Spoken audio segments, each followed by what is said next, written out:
Hey guys, tonight we paddle our way back in time.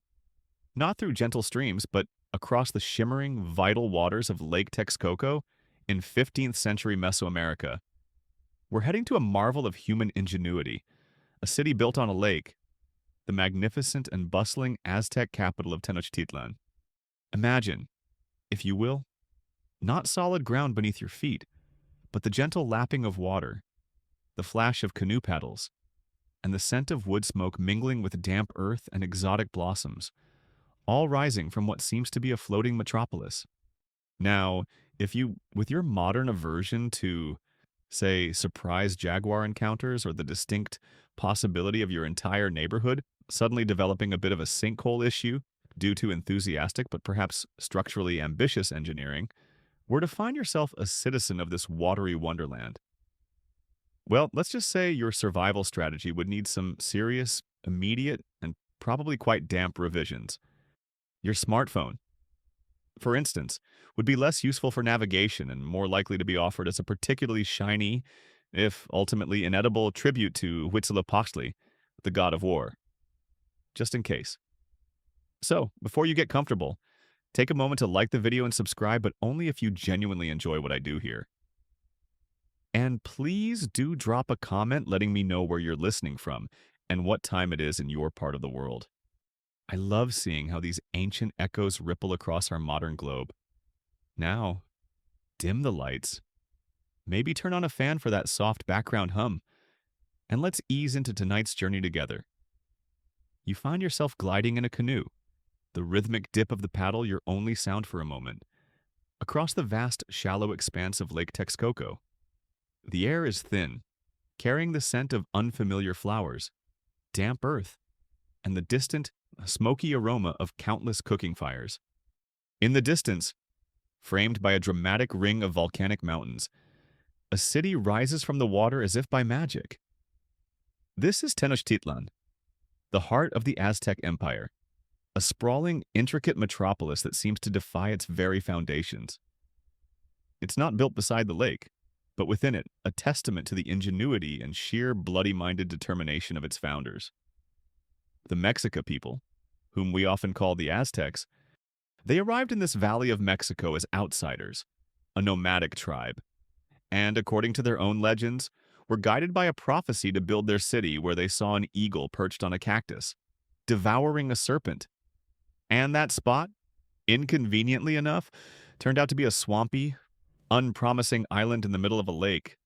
Most people faced with such a divine real estate tip might have politely asked their gods for a second opinion. Perhaps something on slightly drier land with better drainage? The Mexica, however, just rolled up their metaphorical sleeves and said, "Right then, Island City, it is past the reeds and the mud. We've got an empire to build." As your canoe navigates the increasingly crowded waterways, the sheer scale and vibrancy of Tenochtitlan begin to unfold. This isn't some sleepy backwater village. It's a bustling, highly organized urban center, one of the largest cities in the world at its peak in the early 16th century. Instead of paved roads, you see a complex network of canals, teeming with canoes of all sizes. Some are humble fishing vessels, others are laden with produce, vibrant squashes, plump tomatoes, heaps of chilies, and mountains of maize, heading for the city's massive marketplaces. Larger, more ornate canoes carry richly dressed nobles or stern-faced warriors. The city itself is a stunning mosaic of whitewashed adobe buildings, impressive stone temples that rise in stepped pyramids towards the sky, and the verdant, impossibly fertile agricultural plots that seem to float upon the water's surface. The legendary chinampas, which are the very reason for our journey tonight.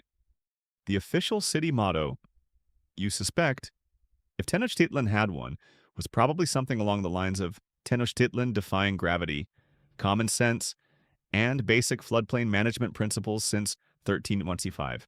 Come for the spectacular sunrises over the lake. Stay because your canoe just got stuck in a floating traffic jam caused by an overly enthusiastic waterfowl procession. The sounds of the city are a symphony of human endeavor and natural rhythms. The constant lapping of water against stone and reed, the calls of merchants hawking their wares, The distant throb of drums from a temple precinct, the laughter of children playing by the water's edge, the chatter of Nahuatl, the Aztec language, all blend into a unique urban soundscape. The smells, too, are a complex mix: the fresh, earthy aroma of cultivated plots, the pungent scent of chili peppers being roasted, the sweetness of copal incense drifting from shrines, and, let's be honest, given the sheer density of population and the proximity to water, probably the occasional less than fragrant whiff of medieval sanitation challenges. Personal hygiene was important to the Aztecs, with steam baths being common, but managing the waste of a city of perhaps 200,000 people built on a lake would have been a monumental, and likely quite fragrant, undertaking. The people themselves, the Mexica, are a striking sight. The men are often clad in simple loincloths and tilmas cloaks, their black hair perhaps adorned with feathers or ornaments if they are of higher status. Warriors, their bodies sometimes painted, carry obsidian-bladed weapons. The women wear intricately woven skirts and blouses, their hair often elaborately styled. You see artisans at work, priests in their ceremonial attire, and farmers tending their remarkable water gardens. There's an air of disciplined energy, of a society that is highly organized, deeply religious, and acutely aware of its own power. This power is built upon the Triple Alliance, a pact between Tenochtitlan, Texcoco, and Tlacopan, which together dominate the Valley of Mexico and extract tribute from a vast network of conquered city-states. This alliance, formed in 1428, is a key historical fact, marking the true beginning of the Aztec Empire's ascendancy. Their neighbors, like the Tlaxcalans, who fiercely resisted Aztec domination, would probably describe the Triple Alliance less as a friendly neighborhood association and more as those three incredibly bossy, obsidian-wielding bullies who keep demanding all our best blankets and an unreasonable percentage of our annual chocolate supply. Aztec society is highly stratified. At the top is the Huey Tlatoani, the great speaker or emperor, a semi-divine ruler. Below him are the nobles, Pipiltin, priests, and accomplished warriors. Then come the commoners Macahualtin, who form the backbone of society as farmers, artisans, and merchants. And at the bottom are the slaves Tlacotin, often captives of war or individuals who have fallen into debt. Religion permeates every aspect of life. The Aztecs worship a complex pantheon of gods, including Huitzilopochtli the sun and war god, their principal deity, Tlaloc the rain god, crucial for agriculture, and Quetzalcoatl the feathered serpent, associated with wisdom and creation. Human sacrifice, a practice that horrifies us today, is a central part of their religious observance, believed to be necessary to appease the gods and ensure the continued survival of the cosmos. But our focus tonight is not on the grand temples or the bloody rituals, but on the earth, or rather the man-made earth that floats, or seems to float, upon the waters of Lake Texcoco. This lake system, comprising several interconnected shallow lakes including Texcoco, Xochimilco, and Chalco, is both the lifeblood and the greatest challenge for Tenochtitlan. It provides fish, waterfowl, and a means of transportation, but it also limits arable land for a growing population. It is this challenge that sparks one of the most remarkable agricultural innovations in human history. For a quirky tidbit, the story of Tenochtitlan's founding, with that eagle devouring a serpent on a cactus, is not just a charming legend, it's depicted on the modern Mexican flag, a powerful symbol of national identity with roots deep in this watery Aztec past. Some scholars suggest the serpent might have originally been a representation of water or lightning, symbols of fertility and power rather than a literal snake. But an eagle snacking on a lightning bolt, while undeniably epic, is perhaps a little harder to depict clearly on a national emblem. Historians still argue whether the sheer density of population in Tenochtitlan, often cited as being between 150,000 to 200,000 people or even more at its zenith, could truly have been sustained solely by the agricultural output of the Chinampas within the immediate lake system. or if the empire relied more heavily on tribute and foodstuffs exacted from conquered provinces to feed its burgeoning capital. The truth is likely a combination of both, with the Chinampas providing a crucial, highly productive core of local food production, supplemented by imports from the wider empire. This watery world, with its unique challenges and its ingenious solutions, is where our story of the floating gardens truly begins. And so, our story of these ingenious watery solutions truly begins not with a flash of inspiration, but with a gnawing, persistent, and ever-growing problem: a hungry empire. As Tenochtitlan flourishes, its population swells, more Mexica are born, more people from allied or conquered territories are drawn to the vibrant capital, and the city's very success begins to strain its resources, particularly the most fundamental resource of all: food. You, as an inhabitant of this magnificent lake-bound city, are part of a society that is rapidly outgrowing its pantry. The Valley of Mexico, while generally fertile, has its limitations. The land immediately surrounding Lake Texcoco is not all prime agricultural real estate. Some areas are marshy, others are saline due to the brackish nature of parts of the lake, and much of the usable land on the mainland is already cultivated, perhaps by other city-states who may or may not be entirely thrilled about the prospect of handing over their best farmland to the increasingly dominant Aztecs. Even if they were willing, transporting bulky foodstuffs in large quantities across the lake by canoe, or overland by human porters as the Aztecs had no beasts of burden like horses or oxen, is a laborious and inefficient process. The official Aztec imperial grocery list, you imagine, is getting alarmingly long, and the logistics of fulfilling it are becoming a serious headache for the Huey Tlatoani and his council of very serious-faced advisors. More maize. The decree goes out. More beans, more squash, and for the love of Tlaloc, someone find a way to grow more chilies, or the royal salsa will be disappointingly mild, and then everyone will be unhappy. Tenochtitlan itself, that marvel of urban engineering built on a reclaimed island, offers precious little space for traditional farming. The city is a dense warren of houses, palaces, temples, and marketplaces. Every square foot of solid ground is valuable. You can't just clear a few more acres of forest when your city is, quite literally, surrounded by water and already pushing the boundaries of its artificial foundations. The early Mexica settlers, when they first arrived at their prophesied island home, were likely able to sustain themselves through a combination of fishing, hunting waterfowl, gathering aquatic plants and insects, a surprisingly important part of the traditional diet, with delicacies like spirulina algae and insect eggs, and perhaps some limited horticulture on the small patches of natural land. But as Tenochtitlan grows from a modest settlement into a sprawling imperial capital, these methods are no longer sufficient. The city's appetite becomes voracious. The Aztec solution to a dwindling supply of their favorite crunchy fried grasshoppers was probably not to simply eat fewer grasshoppers. It was more likely to be a state-sponsored initiative to breed even crunchier, even more plentiful grasshoppers, and perhaps to develop a new, even more delicious chili lime seasoning for them. Innovation. Aztec style.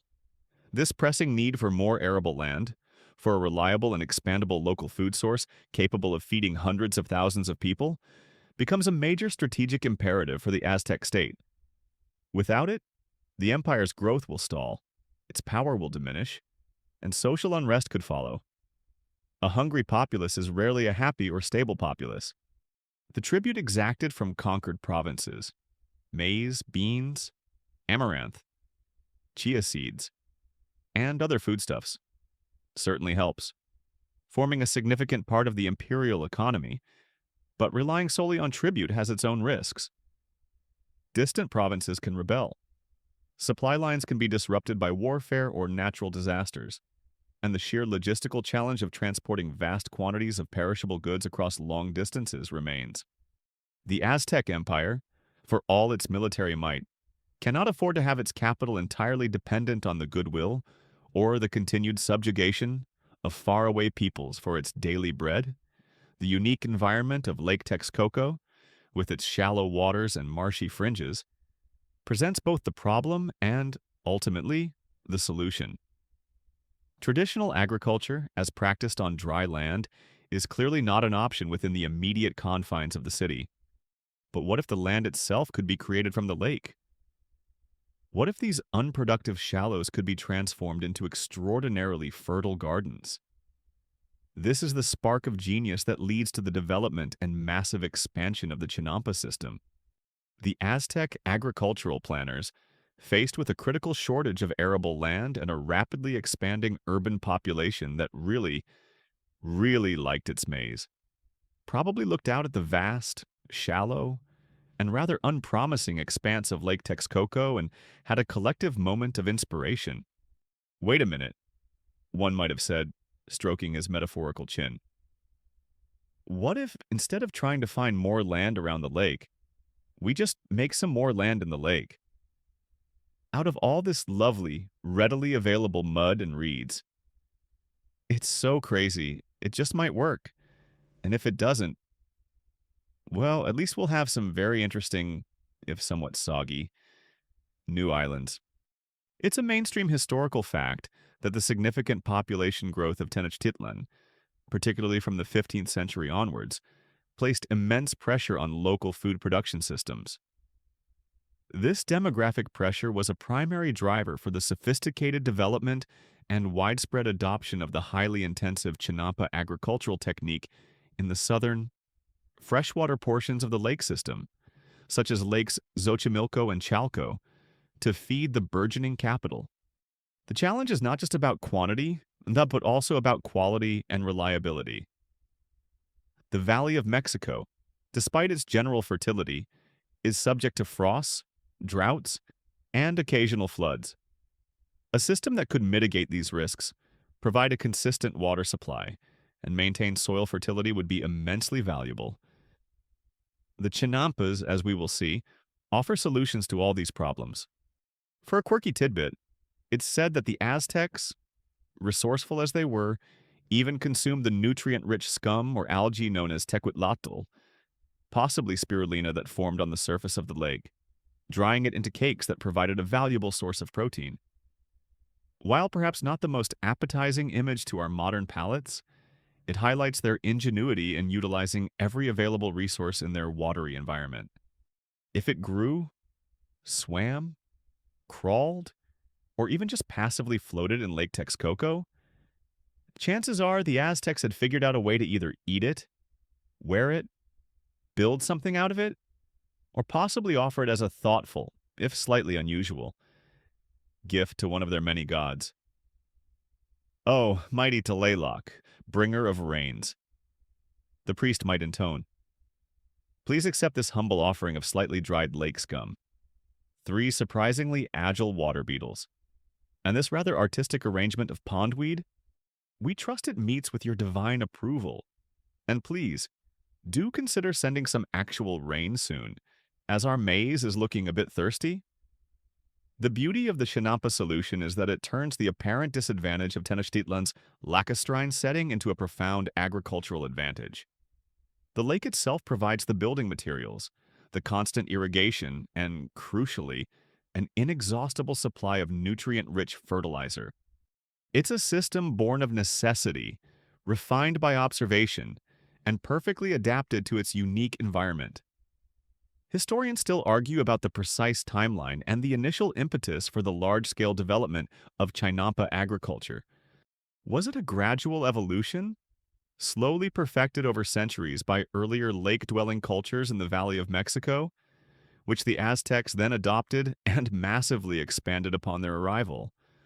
Or was it a more rapid, state-driven innovation, a deliberate response by Aztec rulers like Itzcoatl or Moctezuma to the specific demographic and strategic pressures faced by Tenochtitlan as it grew into an imperial power?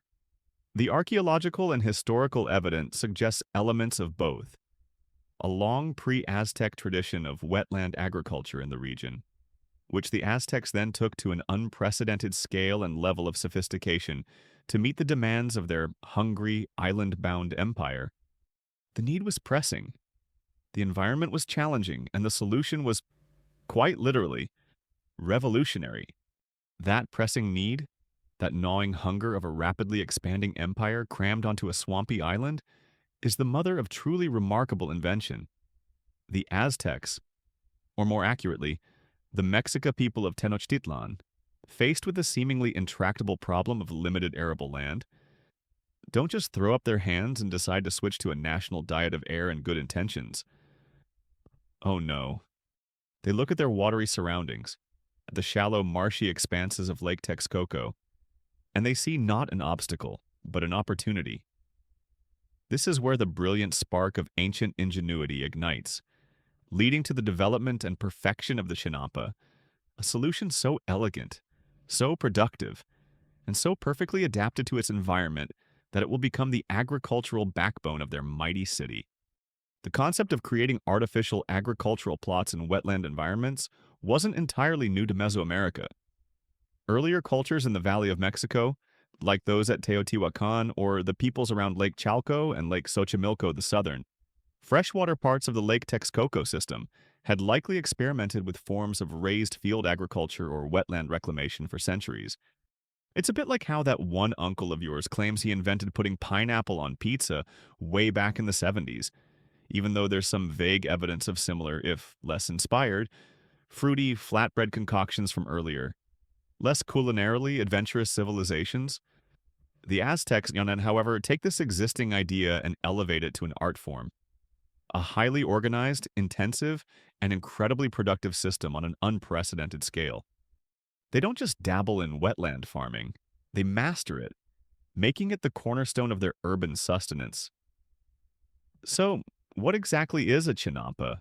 The word itself, from the Nahuatl language, is often translated as fence of reeds or place of the reed enclosure, which gives you a clue to its construction. Imagine long, rectangular garden beds, almost like raised islands built up from the shallow lake bed. These aren't just random piles of mud. They are carefully engineered structures, typically ranging from about 2.5 to 10 meters wide, that's roughly 8 to 30-something feet, and sometimes over 30 meters long, nearly 100 feet, though their dimensions could vary considerably. They are separated by narrow canals, which serve as both irrigation channels and transportation routes for canoes. Picture a vast, watery checkerboard of incredibly fertile green plots, teeming with life, all meticulously planned and maintained. The Aztec engineers and farmers who designed and built these chinampas were essentially the original, highly skilled, and probably quite muddy landscape architects of the 15th century. They looked at a swamp and saw not a mosquito-infested bog, but a future five-star, all-you-can-eat buffet for an entire empire. Their motto was probably, if you can't find good farmland, make some and make it extra fertile while you're at it. Because Huitzilopochtli gets very grumpy when the ceremonial chili peppers aren't up to scratch. The genius of the Chinampa system lies in its brilliant utilization of the lake's own resources. The shallow lake provides the space, the water for irrigation, and, most crucially, the incredibly fertile mud and decaying aquatic vegetation that form the Chinampa's rich growing medium. This isn't just any old dirt. It's a constantly replenished source of nutrients, a kind of natural, self-renewing fertilizer that makes these plots astonishingly productive. The initial spark of this idea might have come from simple observation. Perhaps early settlers noticed how plants grew particularly well on natural accumulations of silt and decaying reeds along the lake margins, or on floating mats of vegetation. From there, like it's a logical, if laborious, step to deliberately creating and managing such fertile plots. The process would have been one of trial and error, of generations of farmers refining their techniques, learning which materials worked best, how to anchor the plots securely, how to manage water levels, and how to maintain soil fertility. It's a testament to the Aztec capacity for careful observation of their natural environment and their ability to develop sophisticated, sustainable solutions to pressing problems. They didn't have advanced soil testing kits or GPS-guided construction equipment. They had keen eyes, strong backs, an intimate knowledge of their local ecosystem, and probably a healthy dose of, well, that didn't work, Let's try piling the mud slightly higher this time and maybe sing a more encouraging song to the water spirits. This innovation is driven not just by individual farmers, but likely by a concerted state-level effort. As Tenochtitlan grows and its demand for food skyrockets, the Huey Tlatoani and his administration would have recognized the immense strategic value of the Chinampa system. They would have encouraged its expansion, perhaps organized labor for the construction of major canal networks, and possibly even allocated Chinampa plots to specific families or Kalpuli kin-based landholding units. The development of the Chinampa system is a key historical fact, representing a sophisticated form of hydraulic agriculture that allowed the Aztecs to create highly productive arable land in the swampy, shallow lake beds surrounding their island capital, Tenochtitlan, thereby supporting a dense urban population. This agricultural innovation was crucial for the sustenance and expansion of the Aztec Empire. The beauty of the Chinampa system is its inherent sustainability, at least in its traditional form. By constantly dredging nutrient-rich mud from the canals and adding it to the garden beds, the Aztecs create a closed-loop system that recycles nutrients and maintains soil fertility almost indefinitely, without the need for artificial fertilizers or long fallow periods. This allows for incredibly intensive cultivation, with multiple harvests per year. The Aztec agricultural calendar, you can imagine, wasn't so much about waiting for one big harvest season as it was a continuous cycle of planting, tending, and reaping. What's for dinner tonight?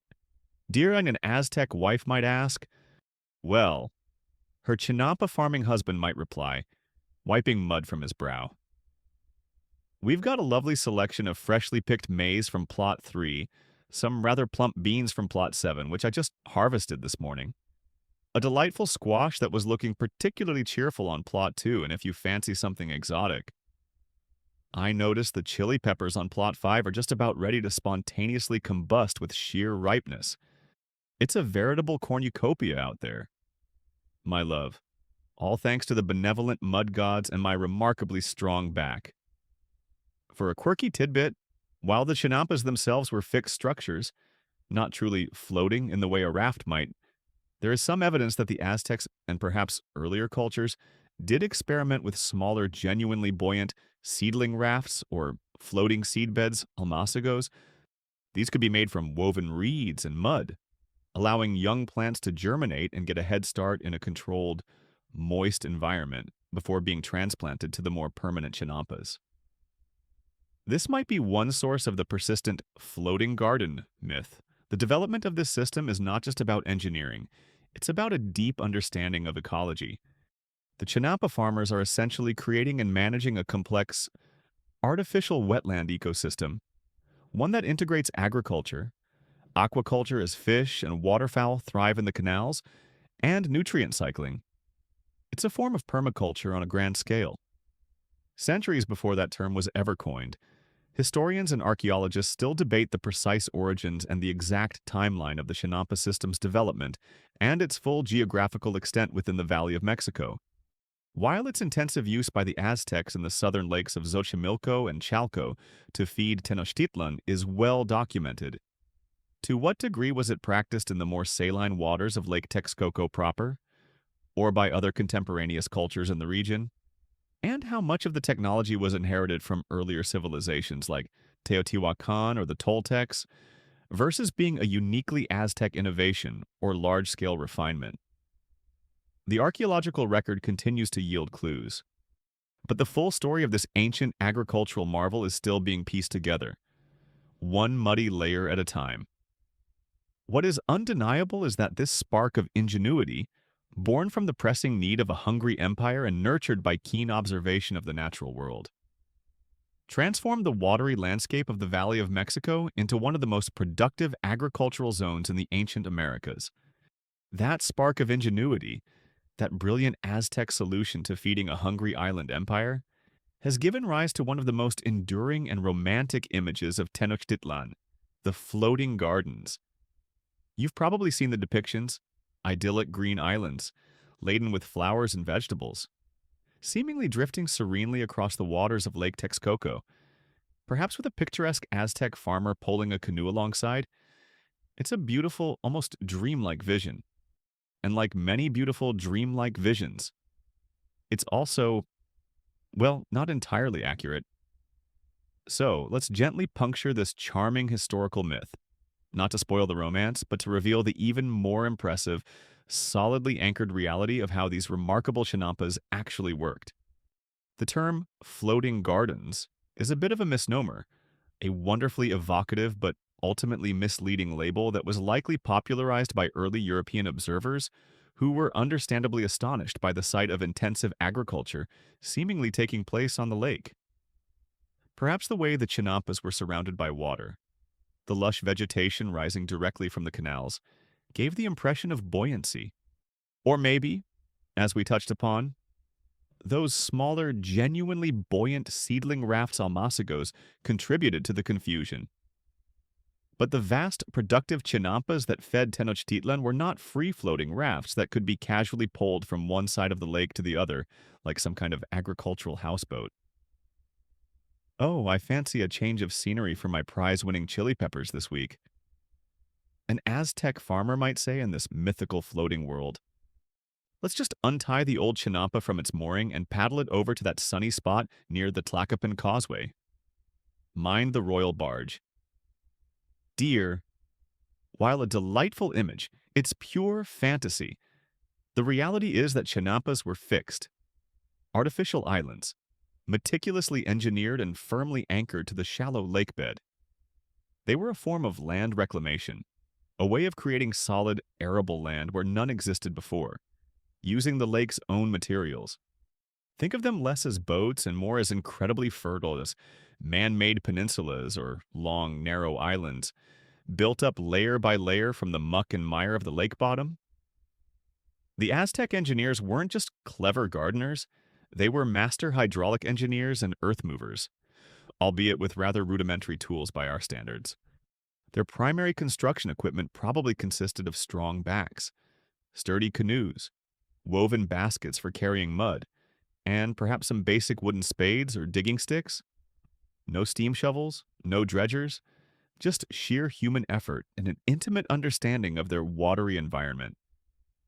The idea that these were just casually drifting gardens probably arose because, from a distance, surrounded by shimmering water and lush greenery, they looked like they were floating.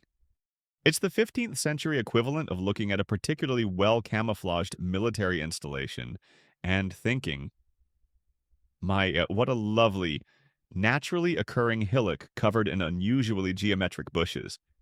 So, if they weren't floating, how were they built to be so stable and productive in a swampy, lacustrine environment? The process, as we'll explore in more detail when we get to the actual construction, involved creating a strong, retaining framework, usually from interwoven reeds, rushes, and sturdy wooden stakes driven deep into the lake bed. This framework essentially formed a large, rectangular enclosure. Into this enclosure, alternating layers of aquatic vegetation, rich mud dredged from the bottom of the surrounding canals, and perhaps even some earth brought from the mainland, were piled. This layered construction created a raised bed, typically rising about a meter or so above the water level, providing a well-drained yet constantly irrigated platform for cultivation. The stability of these structures was paramount. You wouldn't want your entire year's supply of maize and beans to suddenly decide to do an impression of Atlantis after a particularly enthusiastic rainstorm or a minor earth tremor, which were not uncommon in the volcanic valley of Mexico. The misconception of floating gardens is a persistent one. It's a historical fact that the term floating gardens became a popular and romanticized description for the Aztec chinampas, particularly in European accounts following the Spanish conquest.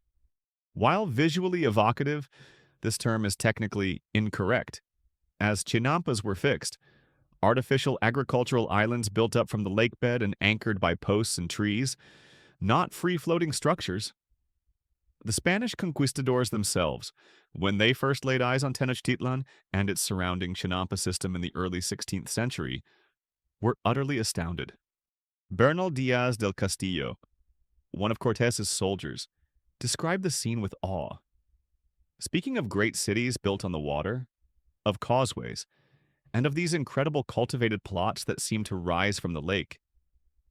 It's easy to see how, to eyes unfamiliar with such sophisticated wetland agriculture, the impression of floating islands might have arisen. The true genius of the Chinampa lies not in its supposed buoyancy, but in its brilliant integration with the lake ecosystem.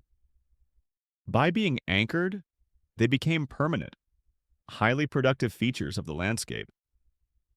The surrounding canals, which might give the illusion of separating floating entities, were in fact integral to the system. They provided constant subsurface irrigation, keeping the rich soil of the Chinampa perfectly moist.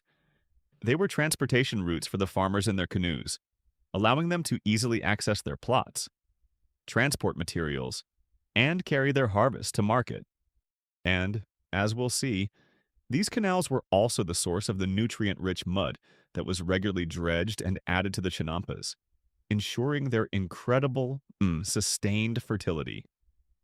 The canals were the Chinampa system's veins and arteries, constantly supplying life and taking away produce.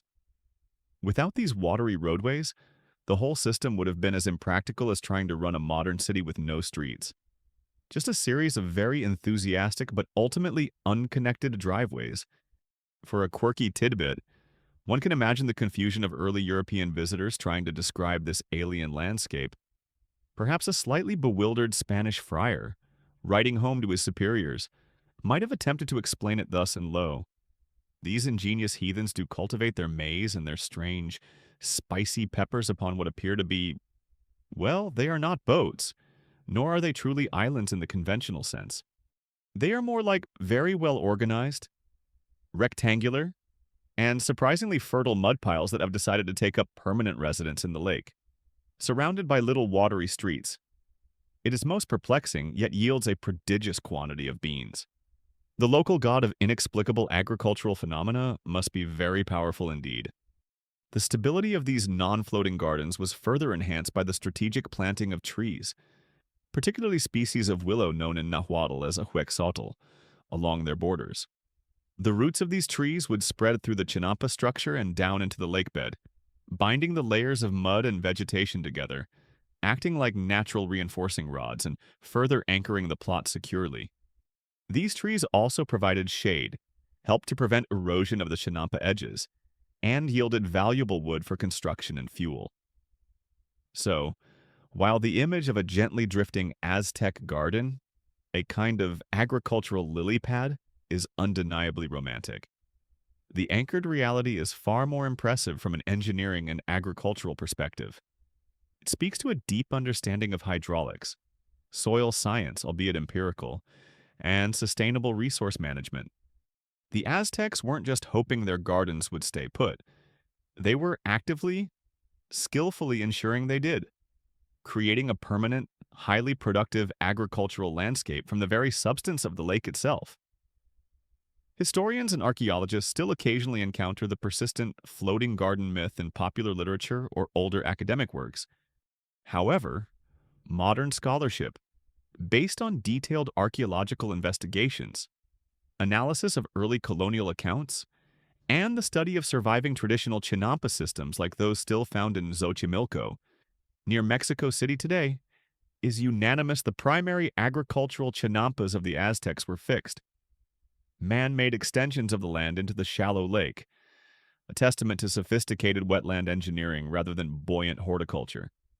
The debate now focuses less on if they floated and more on the precise construction techniques, the regional variations, the labor organization involved in their creation and maintenance, and their exact contribution to the overall Aztec imperial economy. The only thing truly floating about the Chinampas was the Aztec farmer's profound sense of satisfaction when he looked out over his incredibly productive, mud-based agricultural empire, and perhaps the occasional, overly optimistic duck trying to build a nest on a particularly promising-looking squash.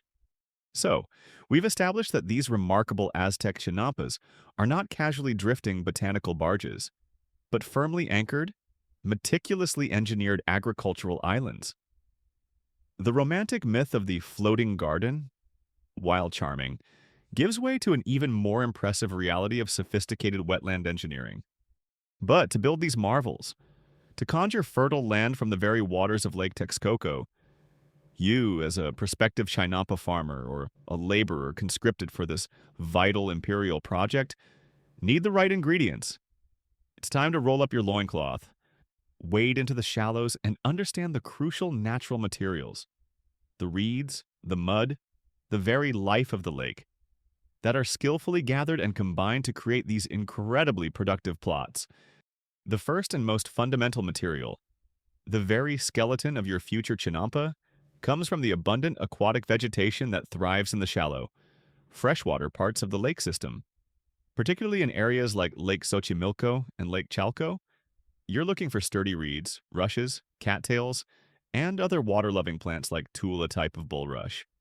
These plants, with their long, fibrous stems and resilient nature, are perfect for creating the retaining walls or fences that will define the perimeter of your Chinampa. You'd venture out into the marshes in your shallow draft canoe, armed perhaps with a sharp obsidian blade or a sturdy wooden cutting tool, and harvest these plants in great quantities. It's wet, muddy work, probably involving a fair amount of swatting at persistent insects and trying not to disturb any resident water snakes who might object to your sudden intrusion into their reedy real estate. The Aztec equivalent of a hardware store run for Chinampa construction probably involved less browsing aisles of prepackaged timber and more of a right who's volunteering to wade into that particularly dense patch of reeds over there. The one that looks suspiciously like a prime habitat for things with an excessive number of teeth. And bring back about 500 bundles of prime construction material. Once harvested, these reeds and rushes are not just randomly piled up. They are often woven together into thick, durable mats or wattled fences. This requires considerable skill and knowledge of traditional weaving techniques. These woven reed structures will form the initial enclosure, the container that will hold the precious mud and soil. Think of it as building a giant, organic, rectangular basket right in the middle of the lake. Next, and arguably the most crucial ingredient for the Chinampa's legendary fertility, is the mud. But this isn't just any old mud. The Aztecs specifically sought out the rich, dark, nutrient-laden sediment that had accumulated over centuries on the bottom of the lake. This muck, a potent cocktail of decomposed aquatic plants, fish waste, volcanic silt washed down from the surrounding mountains, and probably the occasional unfortunate waterfowl that met an untimely end, is agricultural gold. You would use your canoe to reach the designated areas, often the canals that would eventually separate the Chinampas, and then, using long wooden poles, specialized scoops, or perhaps even just your bare hands and woven baskets, you would dredge this precious ooze from the lake bed. It's backbreaking, messy work. Imagine yourself waist-deep in the cool lake water, scooping up load after load of heavy, dripping mud, the scent of decaying vegetation and damp earth filling your nostrils. Each basketful is a promise of future harvests. The Aztec understanding of soil fertility was clearly top-notch. They didn't need fancy soil testing kits or pH meters. They knew instinctively that the black, smelly stuff from the bottom of the lake was the good stuff, the secret sauce that would make their maize grow tall and their chili peppers fearsomely potent. Their official slogan for this nutrient-rich mud was probably something like Lake Texcoco's finest all-natural organic growing medium, now with extra decomposed duck bits for enhanced flavor and vigor. This dredged mud, along with layers of the harvested aquatic vegetation, which would also decompose and add organic matter, forms the bulk of the Chinampa's fill. The layers are carefully built up within the reed enclosure, gradually raising the level of the plot above the water. Sometimes, soil or refuse from the city of Tenochtitlan itself, perhaps composted organic waste, might also be incorporated, further enriching the mix. The aim is to create a growing medium that is not only incredibly fertile but also well aerated and capable of retaining moisture without becoming waterlogged. Another vital living material, one that provides long-term stability and a host of other benefits, comes in the form of trees. As we touched upon briefly, The Aztecs strategically planted certain species of trees, most notably the ahuexotl, a type of willow, Salix bonplandiana, along the edges and sometimes even within the body of the chinampas. These are not just decorative. Young saplings or cuttings would be driven like stakes into the lake bed and through the layers of the chinampa. Their roots would then spread rapidly through the structure, binding the layers of mud and vegetation together, acting like natural rebar, and firmly anchoring the entire chinampa to the lake bottom. These willow trees are the living anchors of your garden, ensuring it doesn't decide to take an unexpected tour of the lake during the next big storm. They also provide shade, which can be beneficial for certain crops and for the farmers themselves. Their branches offer a habitat for birds, which might help with pest control, and they yield valuable wood for fuel, for making tool handles, or for repairing the chinampa fences. The strategic use of these trees is a testament to the Aztecs' sophisticated understanding of ecological engineering. The Aztec Chinampa Construction Manual, if one existed, would have a very prominent chapter titled Willows Your Chinampa's Best Friend and Primary Anti-Drift Insurance Policy. Plant liberally and ensure they are adequately watered with encouraging songs about root stability. Water itself, of course, is a key material in this system. The surrounding lake water drawn up into the porous soil of the chinampa through capillary action provides constant, gentle irrigation from below. The level of the canals is carefully managed to ensure the chinampa soil remains perfectly moist but not waterlogged. This passive irrigation system is one of an Aztec farmer's greatest allies, reducing the need for laborious hand watering, especially during dry spells. It's a historical fact that the primary construction materials for Aztec chinampas were indeed locally sourced organic materials. Aquatic plants like reeds and rushes for the retaining walls, fertile mud dredged from the lake bottom for the growing medium, and fast-growing trees like willows, ahuexotl, planted along the edges to stabilize the structures with their root systems.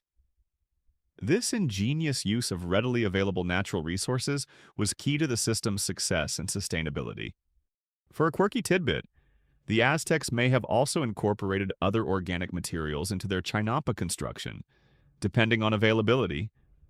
This could include things like fallen leaves, composted household waste as mentioned, or even, according to some more speculative interpretations of early accounts, layers of human waste or night soil from the city, carefully composted and incorporated to further boost fertility. While this might sound unappetizing to us, the careful recycling of organic nutrients was a common practice in many intensive agricultural systems around the world. The Aztec approach to waste management might have been waste not, want not. That leftover fish stew from last night, those slightly wilted flower garlands from the temple festival, even Uncle Tenoch's surprisingly voluminous collection of toenail clippings. It all goes into the chinampa. Every bit helps to grow bigger, better, and possibly slightly more opinionated chili peppers. The gathering of these materials is a continuous process. Reeds need to be harvested. Mud needs to be dredged both to build new chinampas and to replenish the soil of existing ones, and trees need to be planted and managed. It requires a significant, organized labor force, likely drawn from the May-Qualton commoner class, working under the direction of skilled chinampa builders or local authorities. Historians and archaeologists still explore some of the finer details regarding the precise techniques and the full range of materials used in chinampa construction across different parts of the Lake Texcoco system and over time.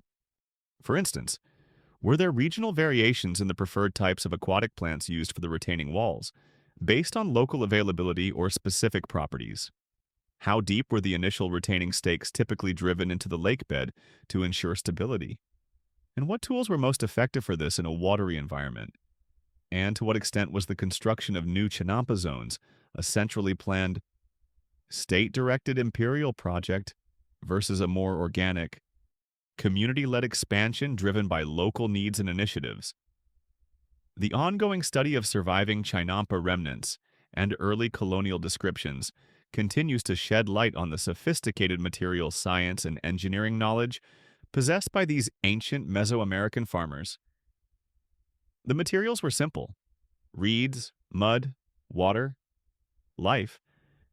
But the way the Aztecs combined them was nothing short of genius. Those precious, life-giving materials, the sturdy reeds, the nutrient-rich lakebed mud, the vital willow cuttings are now gathered, piled high in canoes or along the marshy edges of Lake Texcoco. You, as a diligent Chinampa builder, have your ingredients. Now comes the truly magical and incredibly laborious part, weaving solid, fertile land from the very water itself. It's time to witness, step by painstaking step, how these Aztec engineers and farmers transform a patch of shimmering lake into a productive agricultural bed, a testament to their skill, their strength, and their profound understanding of their unique environment. The first step in building your Chinampa is to define its boundaries. You and your fellow workers, perhaps a family group or a team, organized by your Kalpali, the local landholding clan or ward, pull your canoes out into a suitable shallow area of the lake, typically where the water is no more than a couple of meters deep. You're looking for a spot with a relatively firm bottom, if such a thing exists in a swamp, and good access to sunlight, using long, sturdy wooden poles. You begin to mark out the intended rectangle of your future garden. These poles are driven deep into the lake bed, forming a preliminary outline. The dimensions, as we've discussed, might be around 5 to 10 meters wide and perhaps 30 meters or more long. Though this varies, you're essentially drawing a very large, very wet rectangle on the surface of the lake with a series of oversized, muddy exclamation points. Once the perimeter is marked, the real construction of the retaining walls begins. This is where those harvested reeds, rushes, and tule come into play. You and your team begin to drive thicker, more substantial wooden stakes, often from water-resistant wood like ahuejote, the Aztec cypress, a relative of the willow, or even willow itself, at closer intervals along the marked lines. These stakes form the main vertical supports for your Chinampa's edges. Then, between these stakes, you meticulously weave the harvested reeds and rushes, creating a dense, strong, wattled fence. This isn't just a flimsy barrier, it needs to be robust enough to hold back tons of wet mud and vegetation. It's like building a giant, underwater basket, the sides slowly rising from the lake bed. This process is laborious, involving much wading in murky water, careful weaving, and ensuring the structure is sound. The Aztec safety manual for Chinampa construction, if one existed, probably had a very short first chapter. Chapter 1. Try not to accidentally impale your foot on a pointy stick. Chapter 2. If you do accidentally impale your foot on a pointy stick. Refer back to Chapter 1 and reflect upon your life choices. Also, beware of the surprisingly territorial muskrats. With the rectangular enclosure of woven reeds and wooden posts now defined, rising perhaps a meter or so above the lake's surface, the next stage is the filling. This is where the real heavy lifting, or rather, heavy scooping, begins. Your team takes to their canoes, armed with those long-handled scoops, woven baskets, or perhaps just their bare hands, and begins the arduous task of dredging that precious, nutrient-rich mud from the bottom of the canals that will now flank your nascent Chinampa. Load after load of this dark, fertile ooze is scooped up and deposited within the reed enclosure. It's a relentless, cyclical process: scoop, paddle, dump, repeat. The scent of the disturbed lake bed, that rich, earthy, slightly fishy aroma, is overpowering. Your muscles ache, your back protests, but with each basketful of mud, your Chinampa rises, solidifying from the water. The official Aztec Chinampa filling song, you imagine, was probably a rather monotonous, rhythmic chant, punctuated by the occasional enthusiastic grunt and the splash of mud. Something along the lines of scoop the muck, heave the muck, build the land, good luck. May our maize grow tall and fat, and keep us from the rain God spat.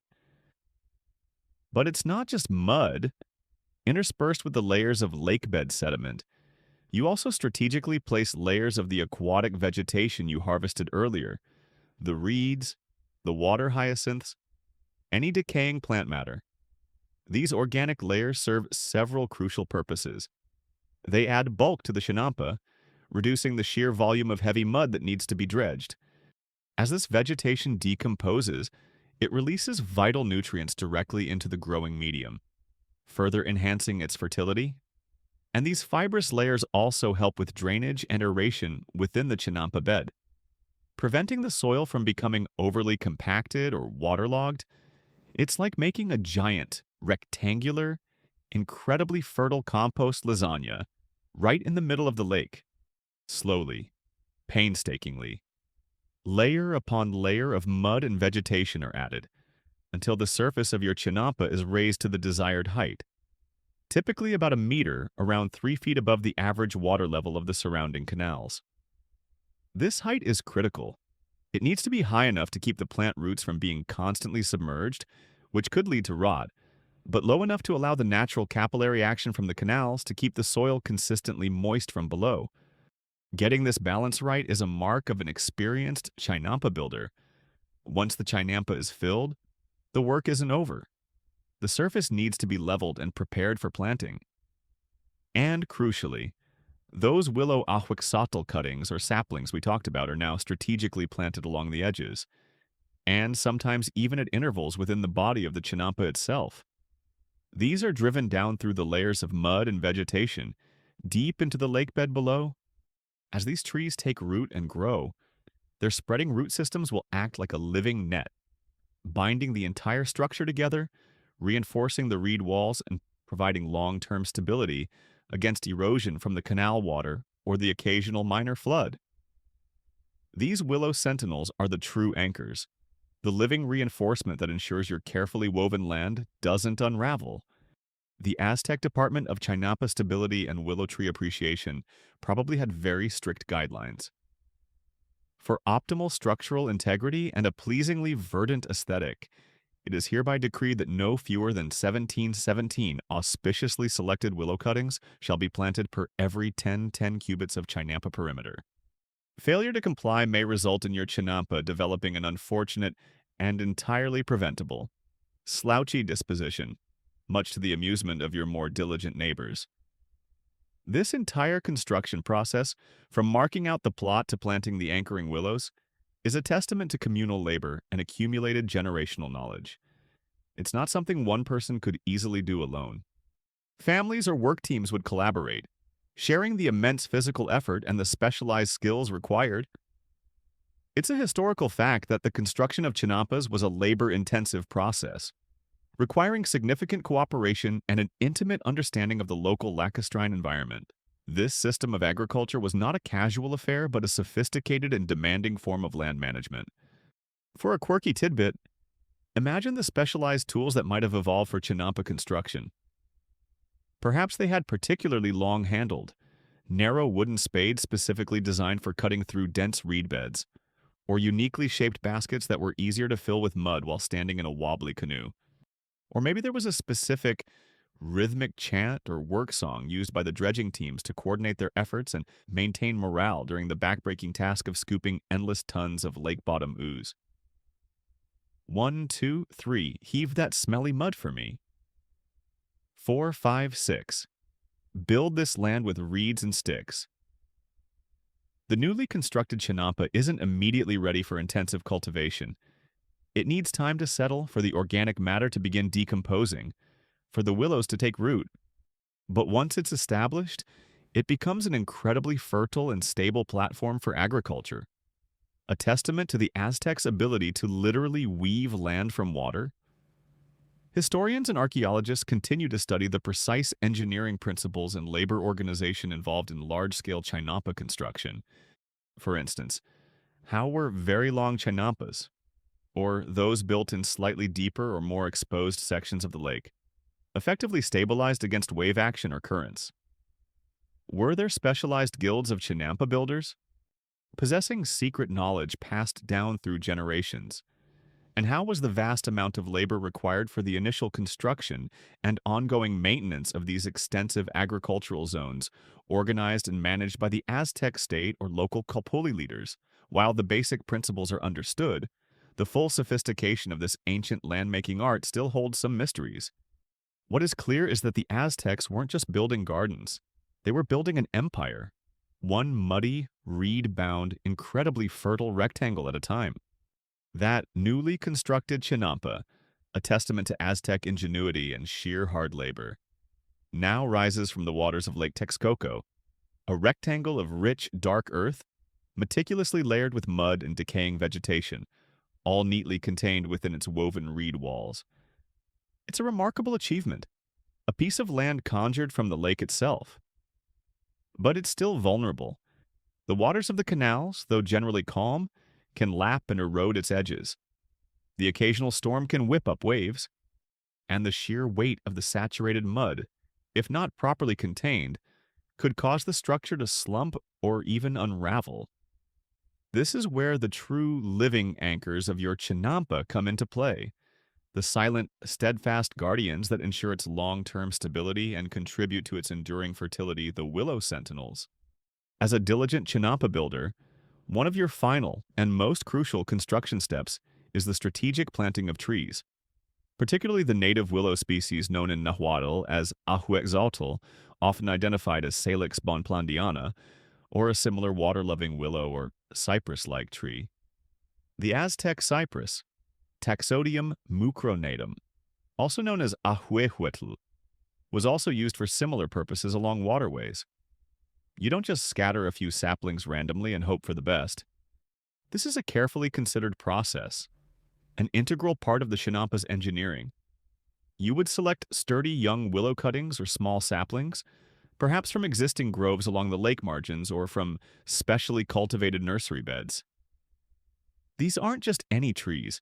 Willows are renowned for their ability to thrive in moist conditions. Their rapid growth, and most importantly, their extensive, fibrous root systems. The Aztec Department of Arboriculture and Chinampa fortification probably had very strict guidelines on willow selection. Only the most vigorous, ethically sourced, and spiritually amenable willow cuttings shall be deemed suitable for Royal Chinampa stabilization duties. Any willow displaying signs of insufficient enthusiasm for root production or a suspicious leaning towards a career in basket weaving instead of structural engineering shall be politely but firmly rejected. Armed with these chosen cuttings, you and your team would then proceed to plant them at regular intervals along the edges of your newly filled Chinampa. But this isn't gentle garden planting. These willow stakes are often driven firmly down, like living piles, through the layers of mud and vegetation, penetrating deep into the original lake bed beneath. This is key. By anchoring themselves in the more stable substrate of the lake bottom, the willows ensure that the entire Chinampa structure, which is essentially a man-made mound of softer materials, is securely pinned in place. They are the living nails that bind your artificial island to the earth below. You're not just planting a tree, you're installing a biological retaining wall, a living anchor that will grow stronger and more effective over time. The process of planting these willow sentinels probably involved a fair amount of grunting. Some precisely aimed thumps with a heavy wooden mallet, or perhaps a particularly dense and uncomplaining rock, and a quiet prayer to any relevant tree spirits to ensure the cuttings took root with appropriate vigor. "Right, lads," the foreman might say, "let's get these leafy guardians in place. And remember, drive 'em deep. We want these Chinampas to be here when our great-grandchildren are complaining about having to dredge the canals, not taking an unscheduled tour of the lake after the first big gust of wind." As these willow trees take root and flourish, their magic truly begins. Their dense, fibrous root systems spread horizontally through the Chinampa bed, creating an intricate, living net that binds the layers of mud, decaying reeds, and other organic matter together. This internal reinforcement dramatically increases the structural integrity of the Chinampa, preventing it from slumping, eroding, or being easily damaged by water action. The roots act like natural rebar, holding the entire man-made island in a firm embrace.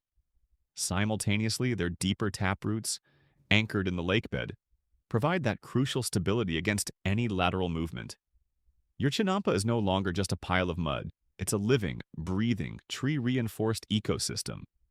But the benefits of these willow sentinels extend far beyond mere structural support.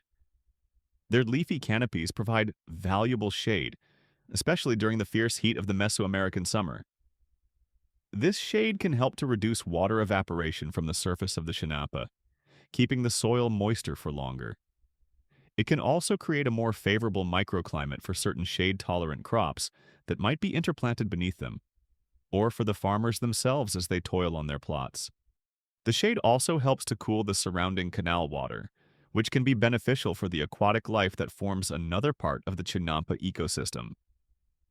The official Aztec Chinampa Comfort and Efficiency Handbook probably dedicated an entire chapter to the art of strategic willow placement for optimal afternoon siesta, shading and reduced farmer crabbiness. Furthermore, the trees act as natural windbreaks, protecting the delicate crops growing on the Chinampa from damaging winds that can sweep across the open lake. Their dense foliage helps to dissipate the wind's energy, creating a calmer, more sheltered growing environment. And the leaves themselves, when they fall and decompose, contribute further organic matter to the already rich soil, enhancing its fertility in a continuous natural cycle. The willow trees also play a vital role in maintaining the integrity of the canal edges. Their roots help to bind the soil along the banks, preventing it from crumbling or eroding into the waterways. This keeps the canals clear and navigable, ensuring that the vital transportation routes for canoes remain open and that the flow of water for irrigation is not impeded. And, of course, these trees are a valuable resource in themselves. They provide a sustainable source of wood.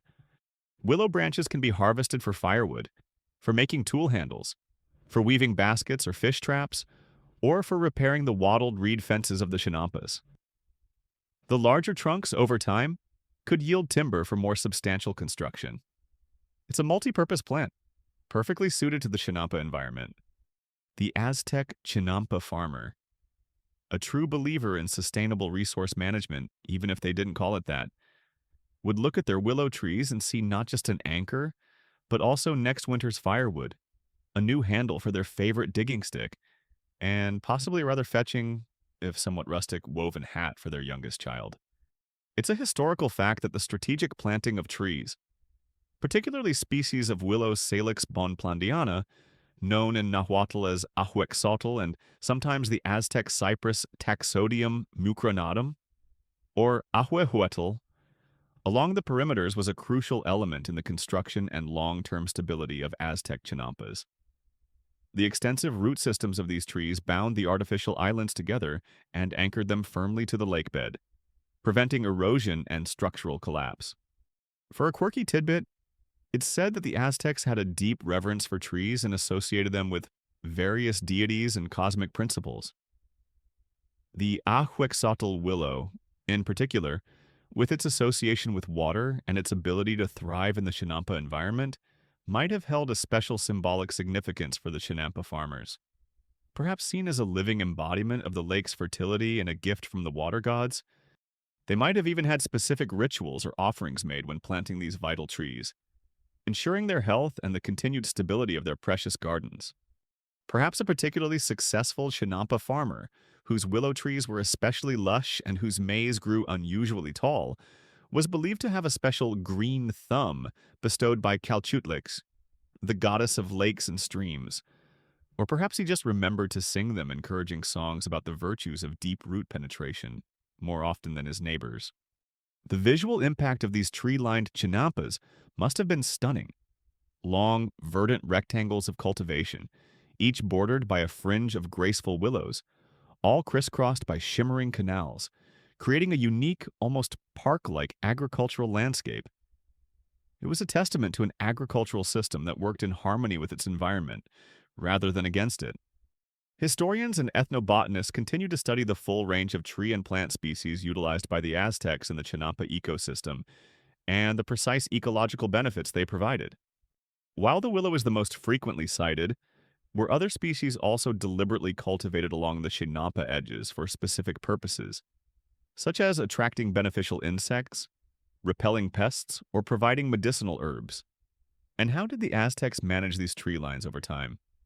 Was there a systematic approach to pruning, coppicing, or replanting to ensure their continued health and effectiveness as structural supports and resource providers.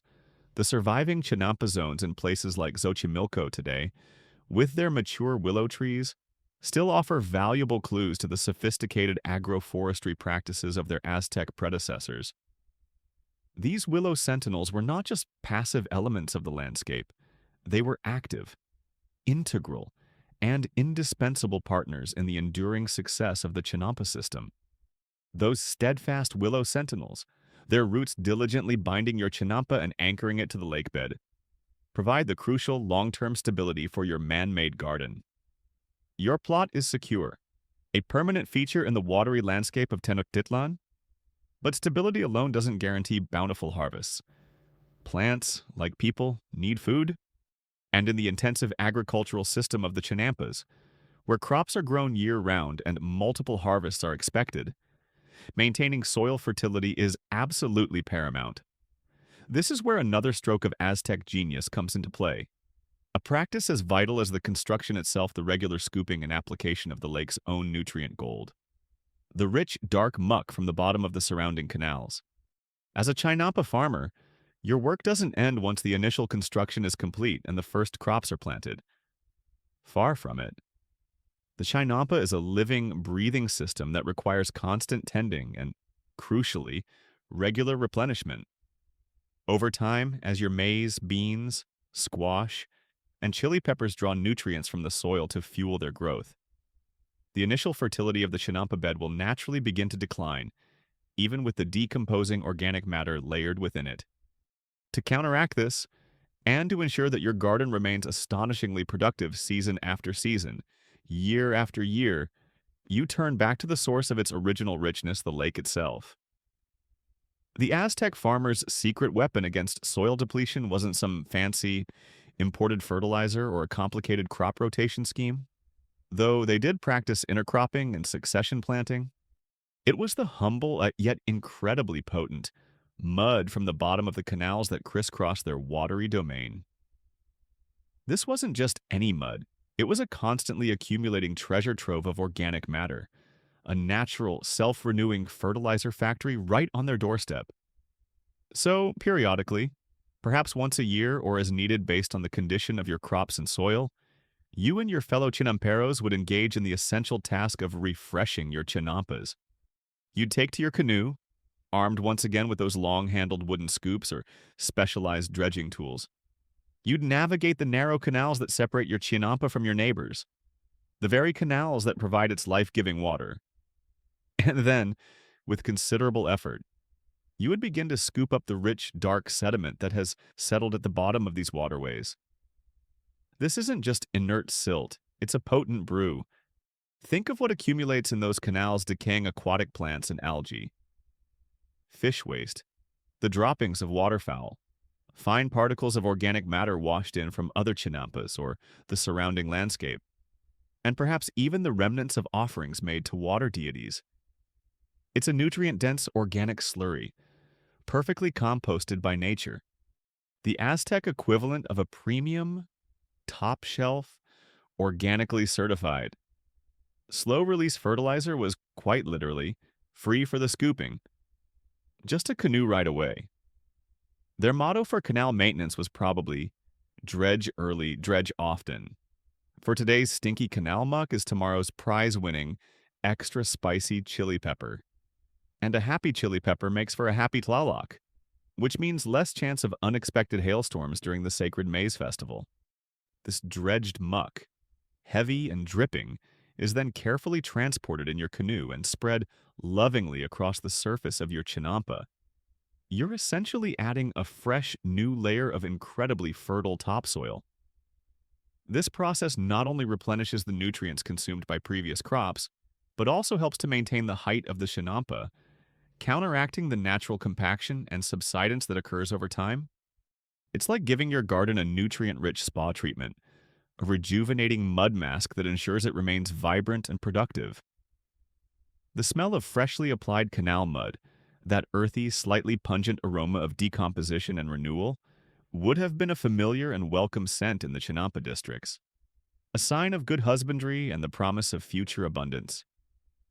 The benefits of this practice are manifold.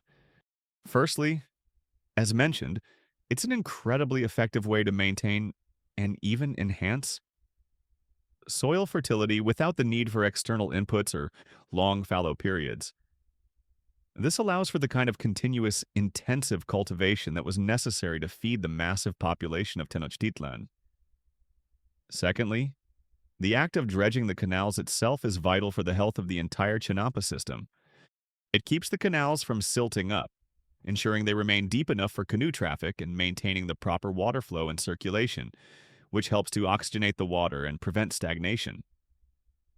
A clean canal is a happy canal, and a happy canal means happy Chinampas. The Aztec understanding of hydraulic maintenance was clearly as sophisticated as their agriculture. They knew that if you let your watery roadways get clogged with too much delicious, nutrient-rich sludge, not only would your canoe get stuck, but your entire agricultural superhighway would grind to a halt. This constant addition of fresh, moist, organic material also improves the soil structure of the Chinampa, enhancing its ability to retain moisture while still allowing for good drainage and aeration for plant roots. It creates a loose, friable tilth that is ideal for cultivation. You're not just adding nutrients, you're building better soil with every application. It's a historical fact that the practice of regularly dredging nutrient-rich mud and organic detritus from the bottom of the surrounding canals and applying it to the surface of the Chinampa beds was a key element in maintaining the extraordinary and sustainable fertility of this Aztec agricultural system. This technique of muck spreading allowed for continuous cultivation and multiple harvests per year without depleting the soil. For a quirky tidbit, the specific timing and method of applying this canal muck might have been guided by generations of accumulated farmer wisdom. Perhaps certain phases of the moon were considered more auspicious for this task, or maybe there were specific rituals or offerings made to the water or earth deities to ensure the continued fertility of the dredged material. You might even imagine friendly neighborhood rivalries between Chinampa farmers, each boasting about the superior quality and potency of the muck from their particular stretch of canal. Oh, you get your fertilizer from that canal, down by the old heron rookery, one might say with a knowing smirk. Quaint, but my muck, sourced from the prestigious Whispering Reed Channel, is infused with the spiritual essence of at least 3 generations of particularly well-fed and philosophically inclined sacred turtles. My tomatoes, as you can plainly see, are practically levitating with sheer vitality. The tools used for this dredging and spreading would have been simple but effective, those long-poled wooden scoops. Perhaps specialized flat-bottomed baskets for carrying the wet mud, and maybe even just bare hands for spreading it evenly across the Chinampa surface. It was undoubtedly hard, messy, and smelly work, but the rewards, incredibly fertile soil and bountiful harvests, were well worth the effort. The Aztec farmer, covered head to toe in what was essentially primeval pond slime, probably didn't smell like a bouquet of roses at the end of a dredging day. But they also knew they were literally handling the lifeblood of their family, their community, and their empire. The composition of this nutrient gold would have been incredibly complex. Beyond the obvious decaying plant and animal matter, it would have contained a rich microbial community, beneficial bacteria and fungi that help to break down organic matter and make nutrients available to plants. It was a living soil amendment, far more complex and beneficial than any sterile chemical fertilizer.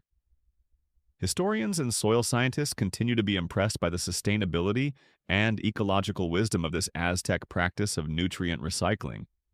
In a world where modern agriculture often relies heavily on synthetic fertilizers with significant environmental costs, the Chinampa system offers a powerful example of a closed-loop system that maintained high productivity for centuries by working in harmony with natural processes. The ongoing debate among scholars often revolves around the precise frequency of this mucking or colmulio, as the application of fresh mud is sometimes called. In studies of surviving Chinampa systems, the exact labor organization required for such a regular and widespread task, and the degree to which the nutrient composition of the dredged material varied across different parts of the lake system. potentially influencing the types of crops that could be most successfully grown on particular chinampas. What is undisputed is that this regular scooping of rich muck was the secret ingredient, the constantly renewed magic that made the chinampas some of the most productive agricultural land on the planet. That rich, dark, life-giving muck, lovingly dredged from the canals and spread across your chinampa, has done its job. Your artificial island is now a veritable powerhouse of fertility, packed with all the nutrients your crops could ever desire. The willow sentinels stand guard, their roots binding the structure, their leaves whispering in the gentle lake breeze. But even the most fertile soil is useless if your plants don't have water. And this, my friend, is where the true elegance, the effortless genius of the Chinampa system reveals another of its secrets, the constant, gentle, life-sustaining embrace of the lake itself. Forget hauling heavy water buckets under a blazing sun. Your Chinampa has its own built-in, perfectly regulated, natural hydration system. As a Chinampa farmer, you've built your garden bed to a precise height, typically about a meter or so above the average water level of the surrounding canals. This isn't an arbitrary measurement. It's a carefully calculated sweet spot. The porous, organically rich soil of your Chinampa, that beautiful blend of dredged mud and decaying vegetation, acts like a giant, natural sponge. Through the magic of capillary action, the same force that allows water to climb up a narrow tube or a plant stem, the water from the canals is gently drawn upwards into the lower layers of your Chinampa's soil. This creates a zone of constant moisture, a natural reservoir that your plant roots can tap into whenever they need a drink. It's like having a perfectly calibrated subsurface irrigation system that never clogs, never breaks down, and never needs you to remember to turn on the tap. The Aztec agricultural engineers, with their profound understanding of how water behaves, essentially designed a self-watering planter, only on a massively epic, empire-sustaining scale. Their official motto for Chinampa hydration was probably something wonderfully understated like, "Chinampas just add water which is already there." Actually, then sit back and watch the maize explode with joy. Mostly, this passive irrigation system is a game changer. In many traditional agricultural systems, farmers are at the mercy of rainfall, or they have to engage in laborious and often inefficient methods of hand watering or constructing complex irrigation channels from distant water sources. You, however, as a Chinampa farmer, have water literally all around you all the time. Your crops are never truly thirsty. The soil remains consistently moist, but because your Chinampa is raised above the canal level, it's also well drained, preventing the roots from becoming waterlogged and succumbing to rot, which can be a major problem in overly wet conditions. It's a perfect balance, maintained by the very design of the structure. The Aztec farmers' daily water-related anxieties were probably less about, will my crops get enough water today?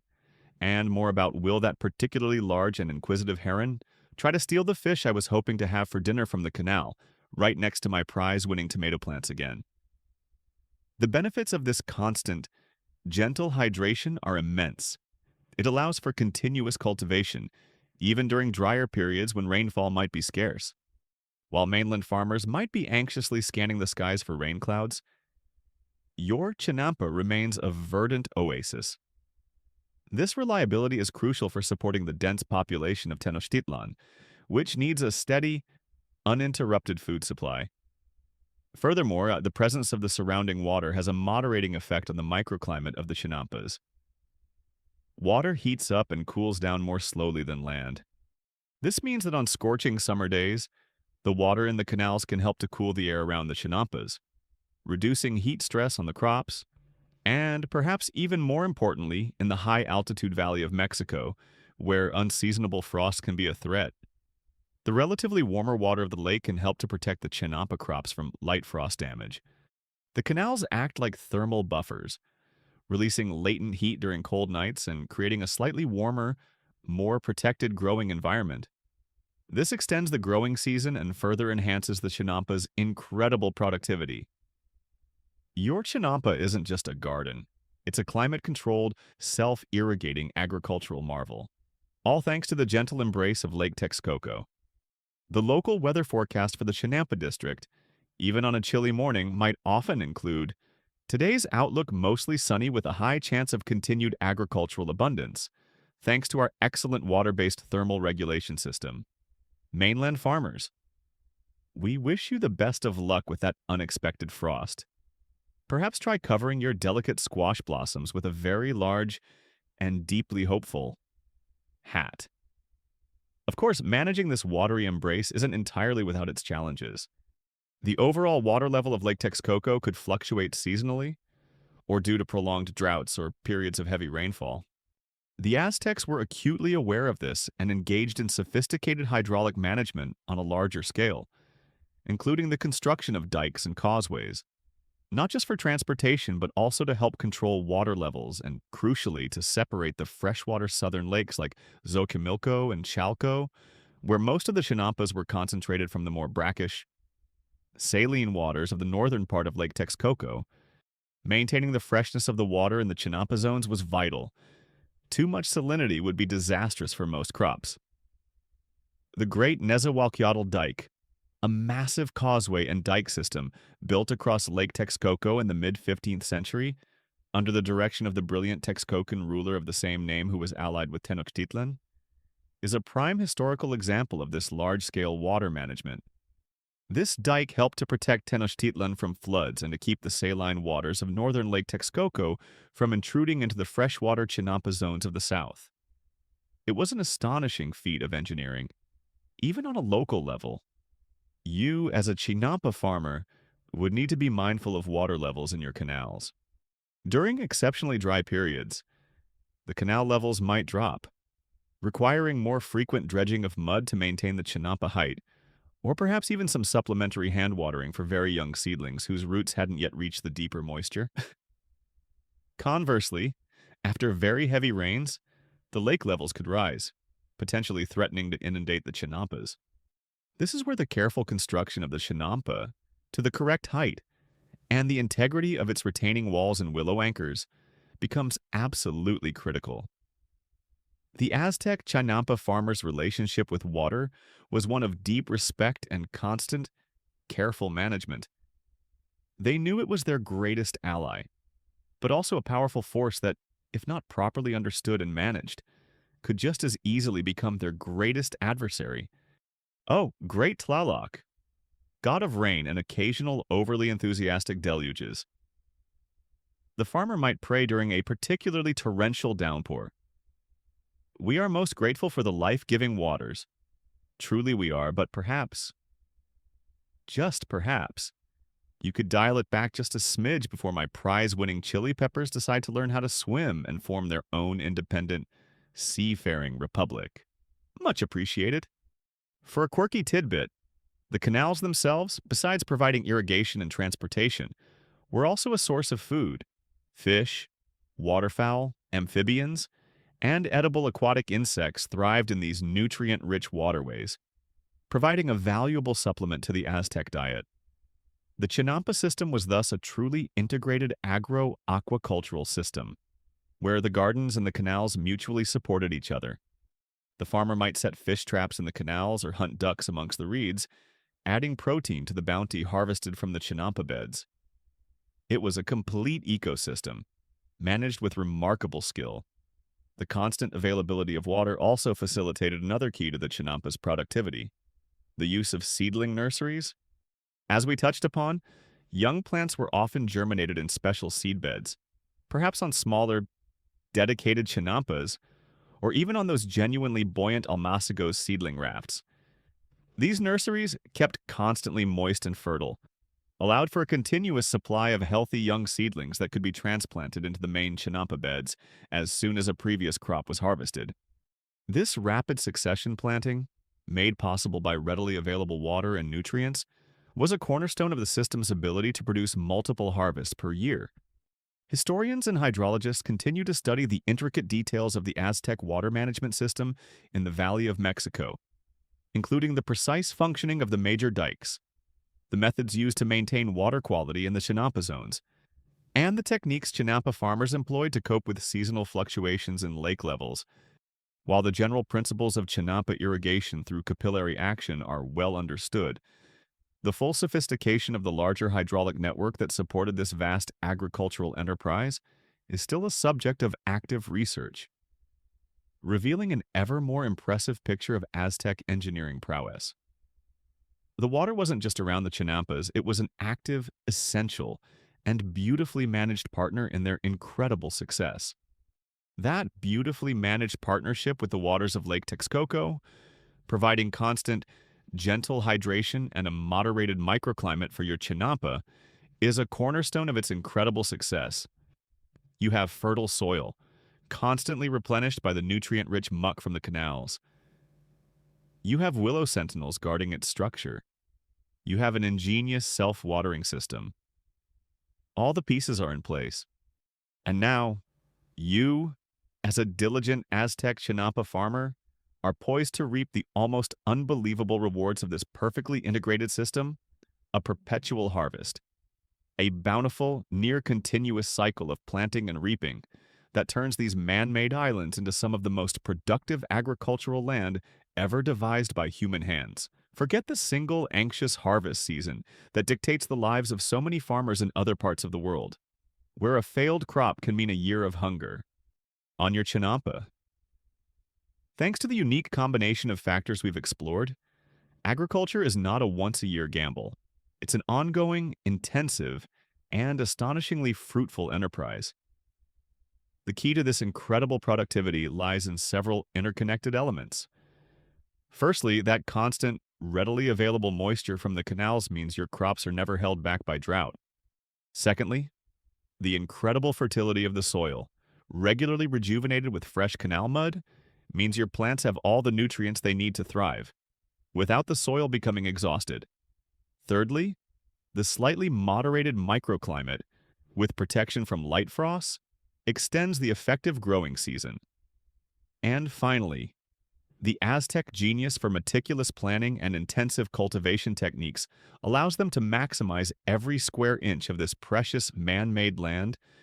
The Aztec Chinampa farmer's calendar isn't marked by long, anxious waits between planting and harvest.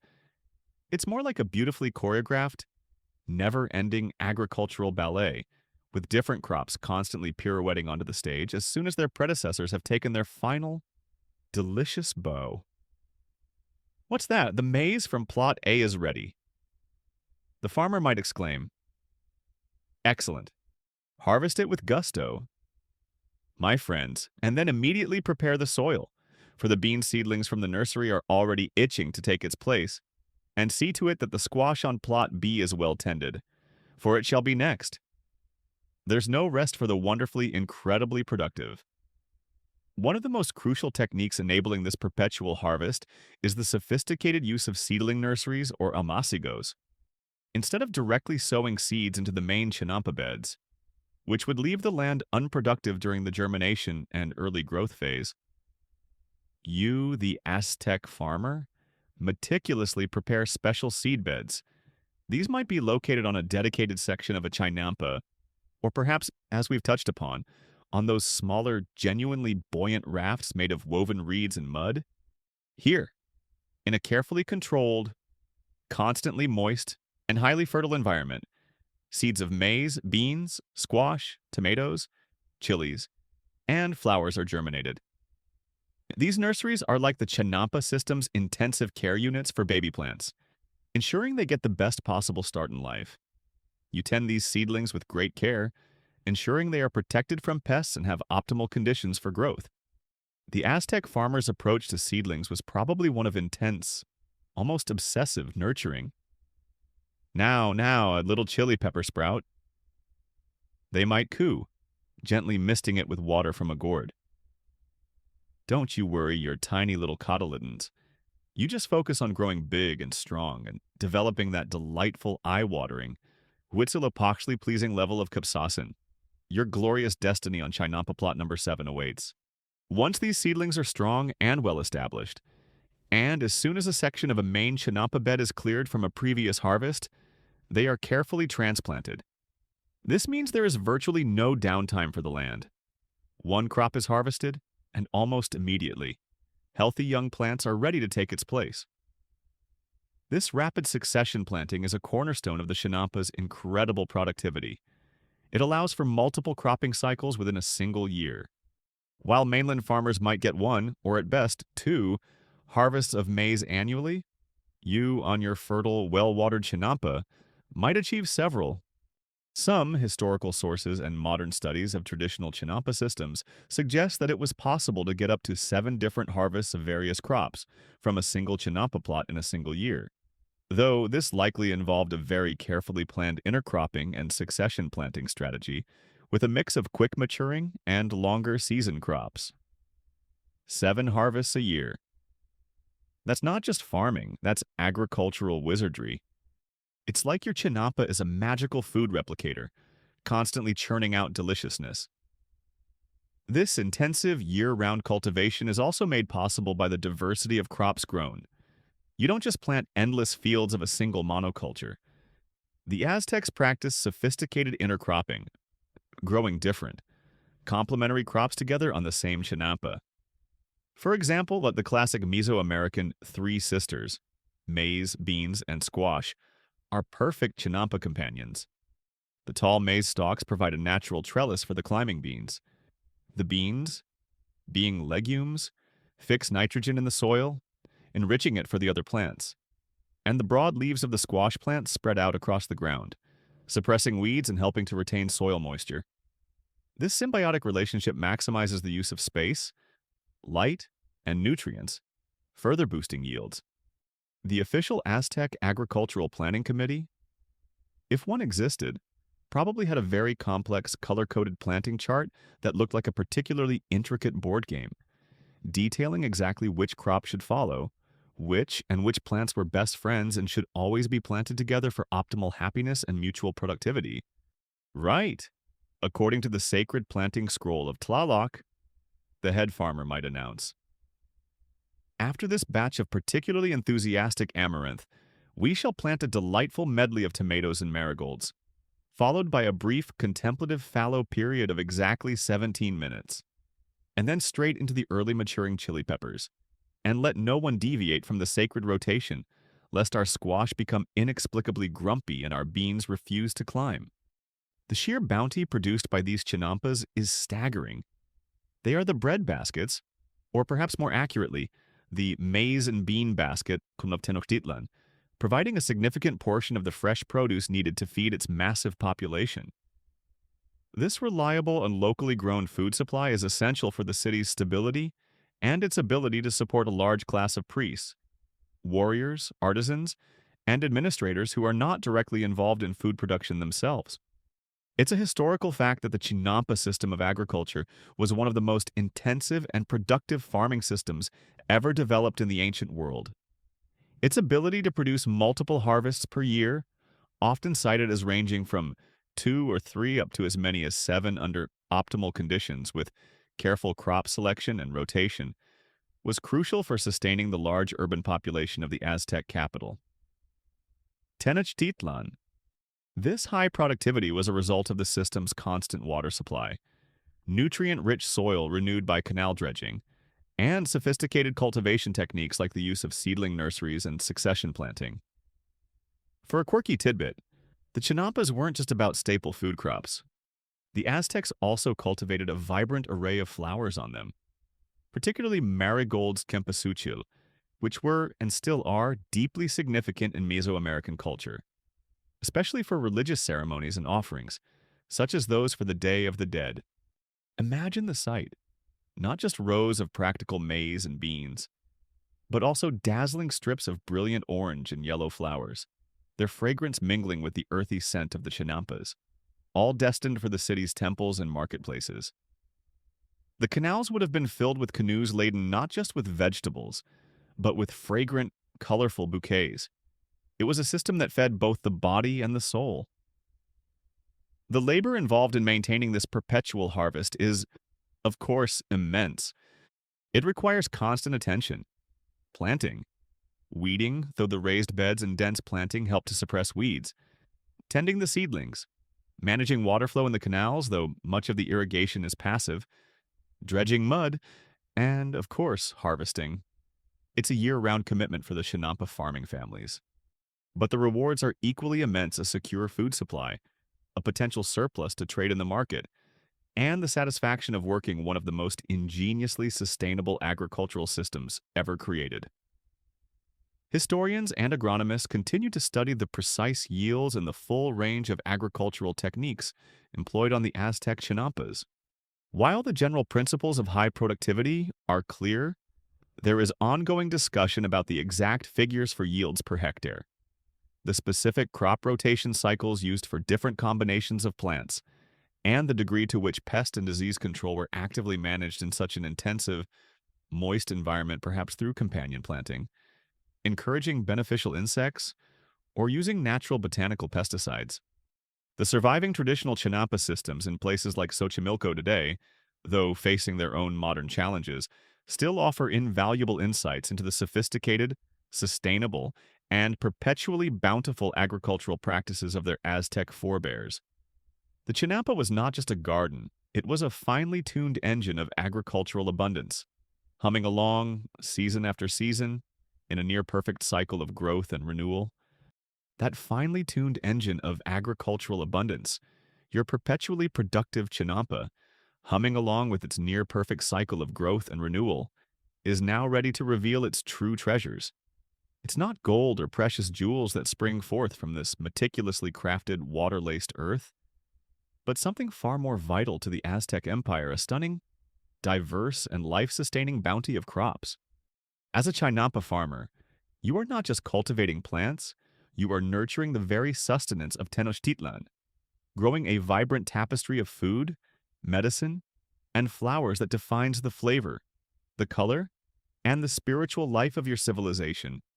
At the very heart of this Chinampa bounty, the undisputed king of crops, is maize Centli in Nahuatl. This is the sacred staff of life for the Aztecs, as it is for so many Mesoamerican cultures. Its tall, sturdy stalks rise proudly from your fertile plots, their leaves rustling in the lake breeze like whispers from the earth itself. You cultivate numerous varieties, perhaps some for grinding into flour for tortillas and tamales, others for making hearty porridges like atole, and still others for their sweet, tender kernels to be eaten fresh or roasted. The cultivation of maize is imbued with deep religious significance. Its planting and harvest are marked by important ceremonies and offerings to agricultural deities like Centeotl, the maize god, or Chicomecoatl, the goddess of sustenance. The Aztec farmer's relationship with maize is one of profound reverence. Each kernel planted is a prayer, each bountiful ear harvested a divine blessing. Your Chinampa, with its constant moisture and rich soil, is an ideal environment for maize, allowing for multiple, vigorous crops throughout the year. The sight of endless rows of Chinampas, all waving with the green banners of healthy maize, would have been a powerful symbol of Tenochtitlan's agricultural wealth and its ability to feed its teeming population. The official Aztec maize growers' hymn, you imagine, probably involved a lot of enthusiastic verses about the sacred geometry of a perfectly formed corn cob, the divine sweetness of a freshly ground tortilla, and a solemn promise to Huitzilopochtli that absolutely no kernel would be wasted, especially not the ones that looked a bit like his sacred hummingbird emblem. Twining gracefully around the sturdy maize stalks, or perhaps climbing up specially constructed trellises, are the ubiquitous beans ETL. These are the essential protein partners to maize, forming a nutritionally complete and incredibly versatile food source.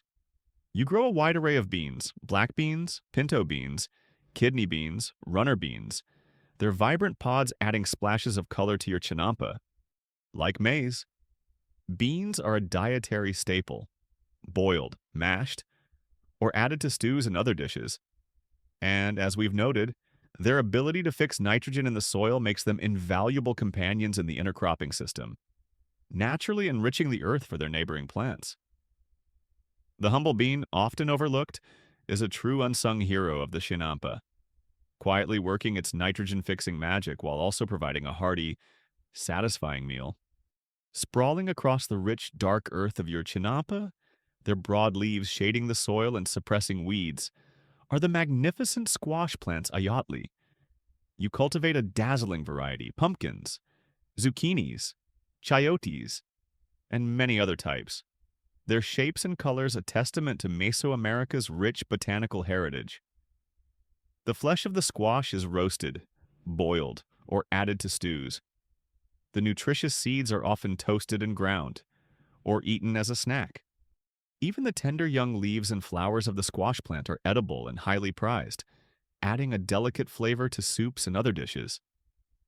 The three sisters, maize, beans, and squash, form the holy trinity of your Chinampa agriculture, a perfectly balanced, mutually supportive, and incredibly productive planting guild that has sustained Mesoamerican civilizations for millennia.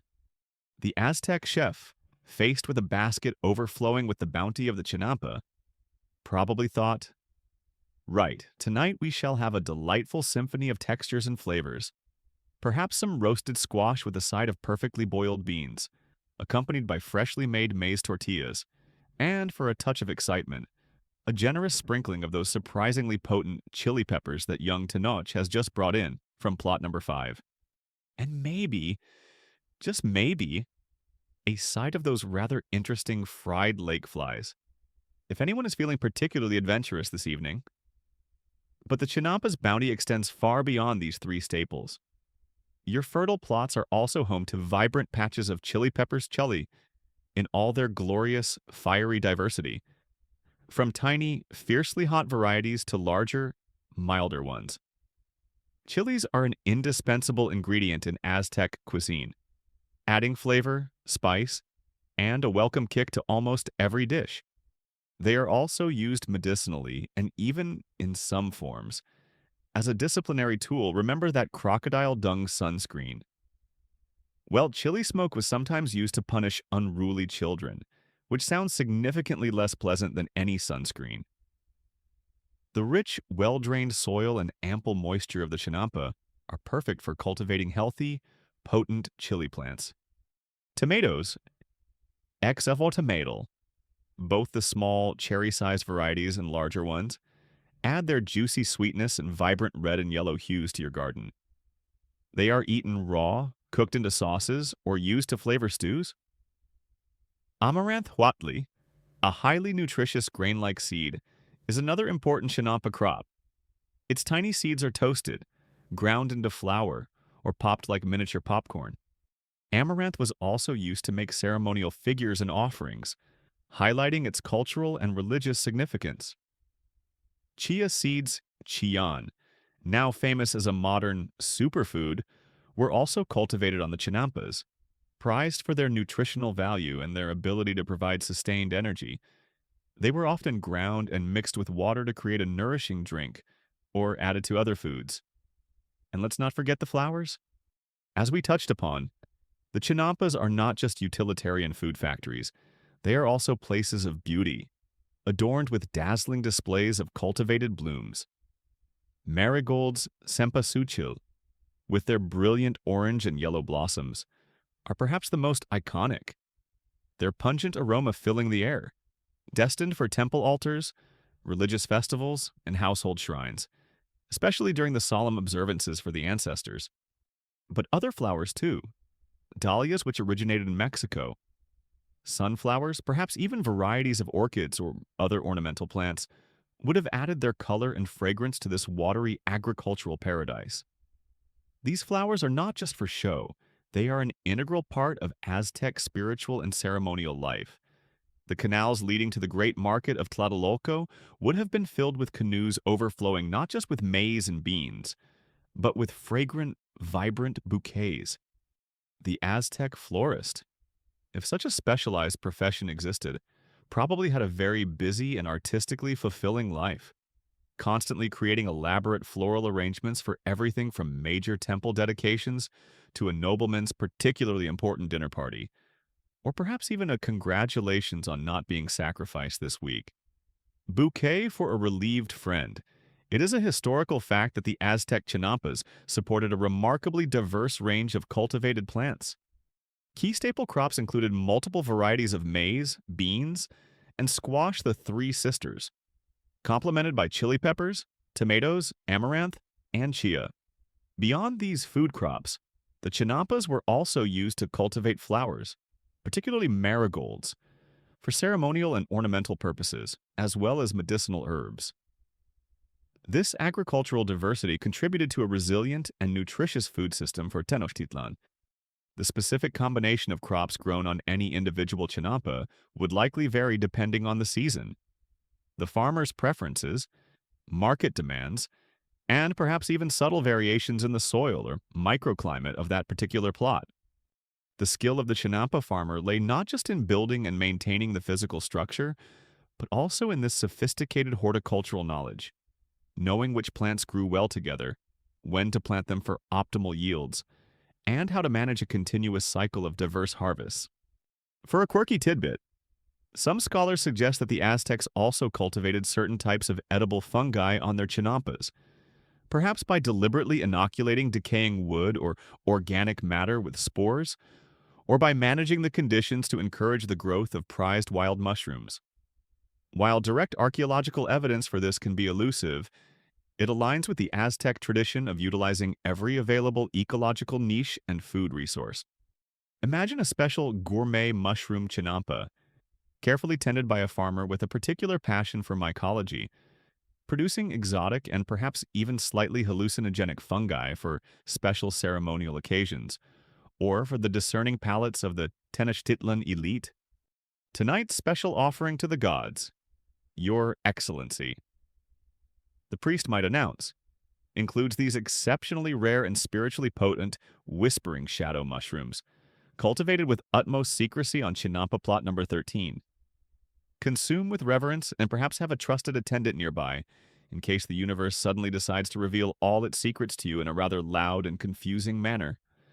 The sheer abundance and variety produced by these chinampas, delivered fresh daily to the bustling markets of Tenochtitlan by a constant stream of canoes, was a source of wonder to the Spanish conquistadors when they first arrived.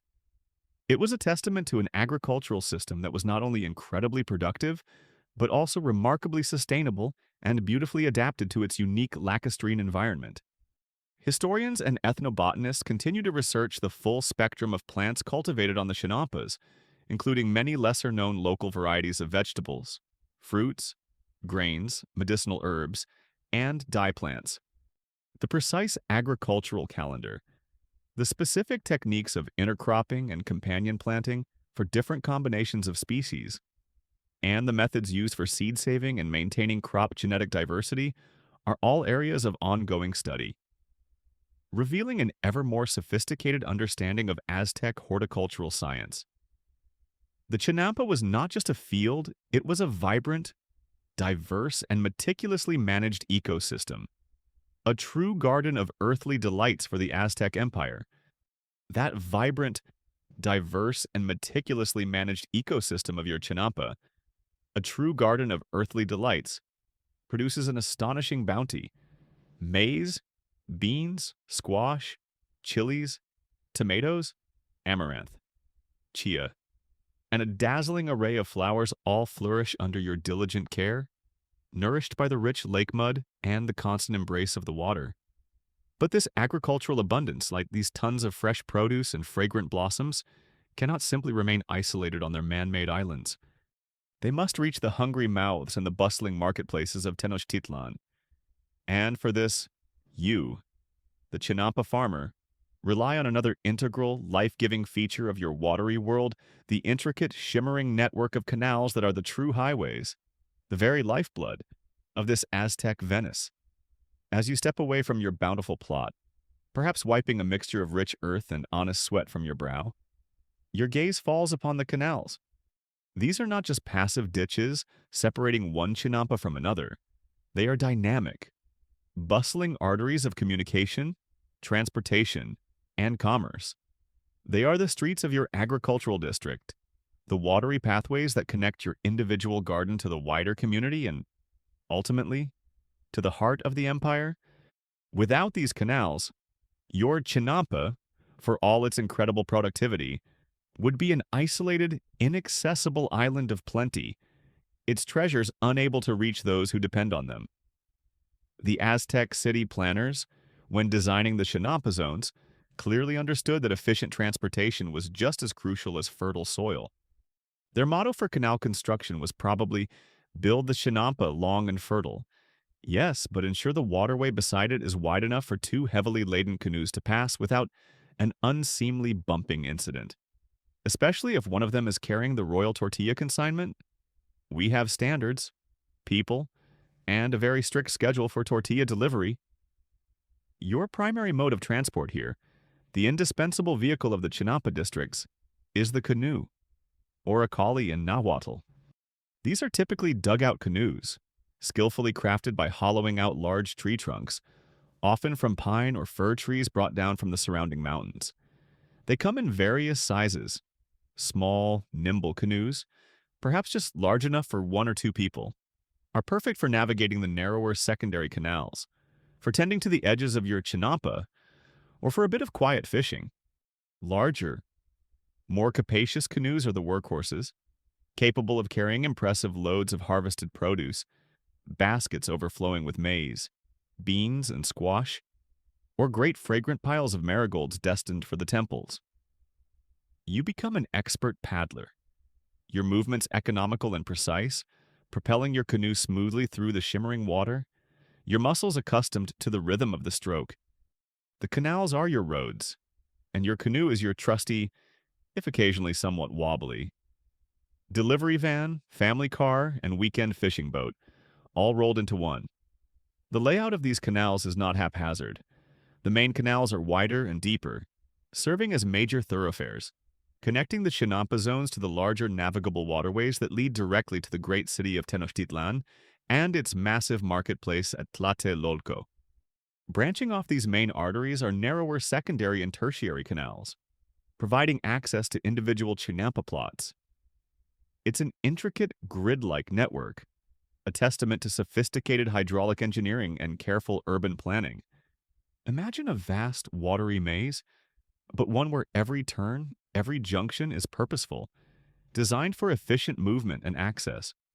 The Aztec Department of Waterway Navigation and Canal Traffic Management probably had a very complex system of one-way canals during peak harvest season, designated canoe pooling zones, and perhaps even particularly grumpy-looking stone statues of Tlaloc at major intersections, serving as ancient water god-themed traffic signals. A red glow in Tlaloc's obsidian eyes means, "Stop, ye canoe-bound miscreant, lest ye cause a multi-canoe pileup and incur the wrath of the rain god." And, more immediately, that very large man with the even larger pile of angry-looking chili peppers he's trying to get to market. Life along these canal highways is vibrant and communal. As you paddle your canoe, laden with your morning's harvest, you greet your neighbors, also busy on their plots or transporting their goods. News is exchanged, gossip shared, perhaps a bit of friendly haggling over a surplus squash or a particularly fine string of chilies takes place directly from canoe to canoe.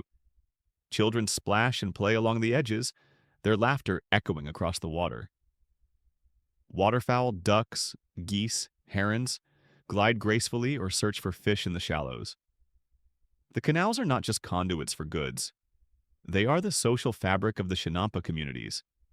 These waterways also play a crucial role in maintaining the health and fertility of the Chinampas themselves. As we've seen, the nutrient-rich mud dredged from their bottoms is the lifeblood of the gardens. The canals ensure a constant supply of fresh water, preventing stagnation and helping to flush away any excess salts or undesirable accumulations. They are also home to fish and other aquatic creatures, which not only supplement the Aztec diet but also contribute to the overall ecological balance of the system. The relationship between the Chinampa and its canal is symbiotic.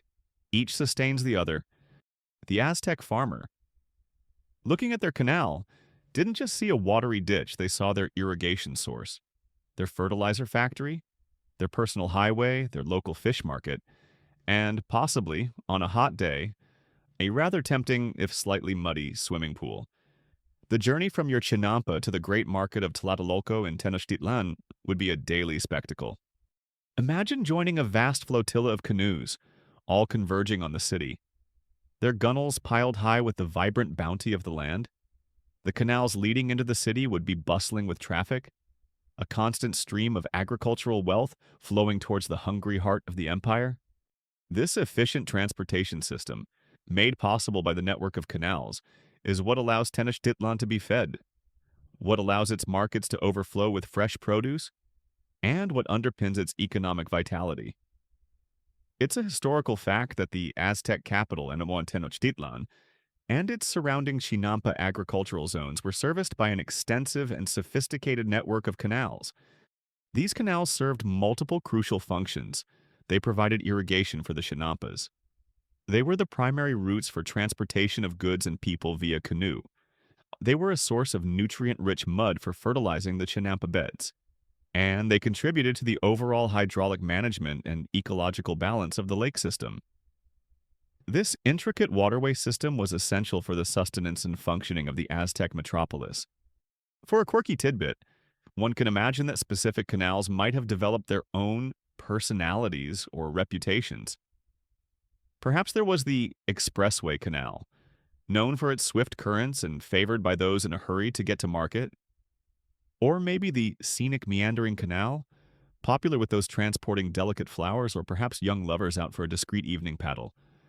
There might have even been a haunted canal, rumored to be frequented by mysterious night herons or the spectral ghost of a particularly disgruntled Chinampa farmer who once lost an entire canoe load of prize-winning amaranth in a sudden squall.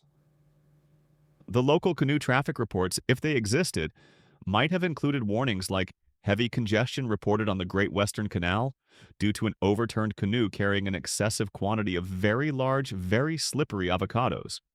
Expect delays and possibly some unscheduled guacamole.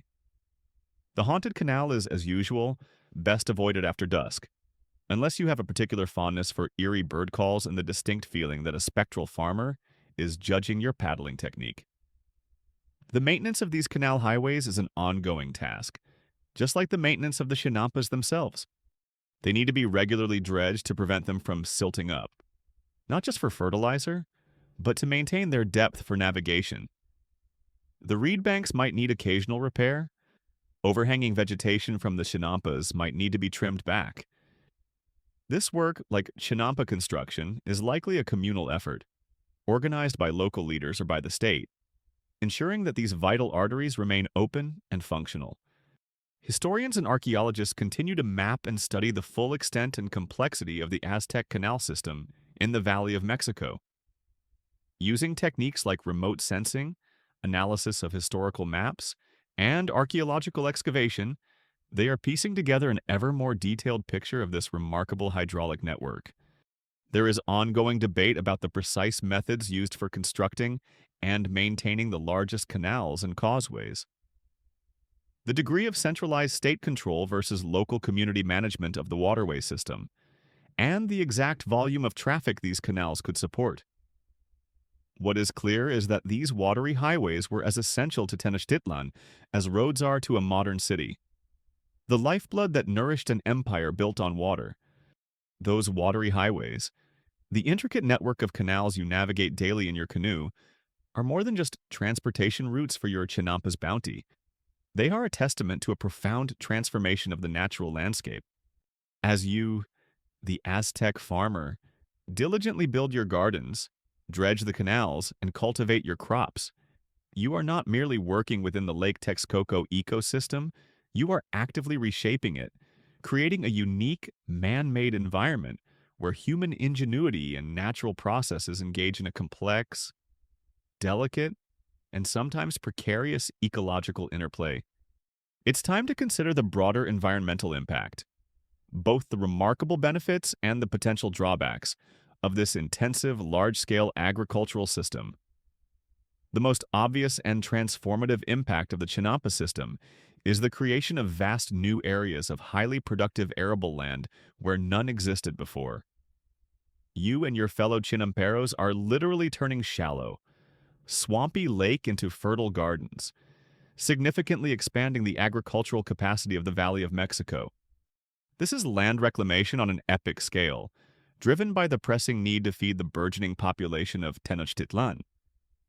The southern freshwater lakes of Xochimilco and Chalco, in particular, are transformed from relatively wild marshlands into a meticulously ordered, intensely cultivated agricultural landscape, a vast mosaic of green plots and shimmering canals. This achievement alone is a profound alteration of the natural environment, a testament to human ability to modify surroundings to meet societal needs. The original real estate slogan for the Chinampa zones was probably something like lakefront property. Pre-construction prices build your own island paradise minor assembly required. Some mud scooping involved, may contain traces of waterfowl.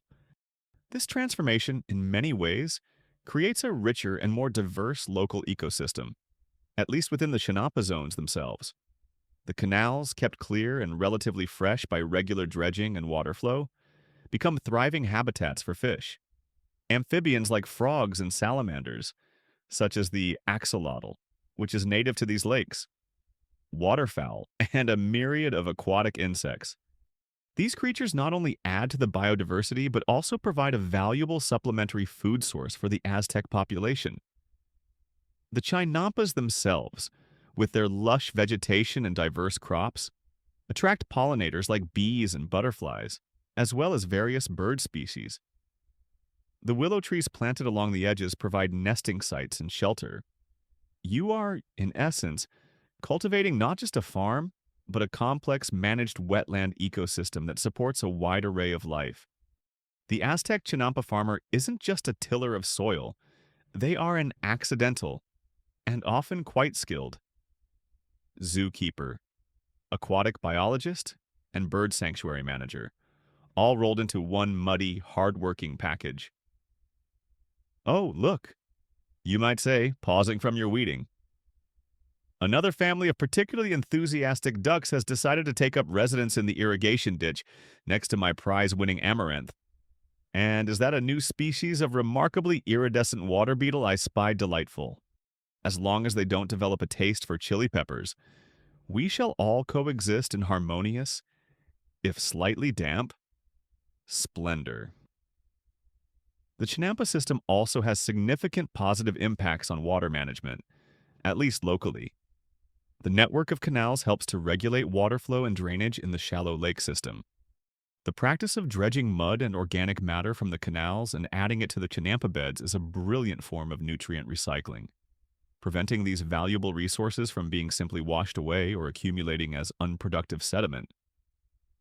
This closed-loop system maintains soil fertility and reduces the need for external inputs, making it a remarkably sustainable form of intensive agriculture.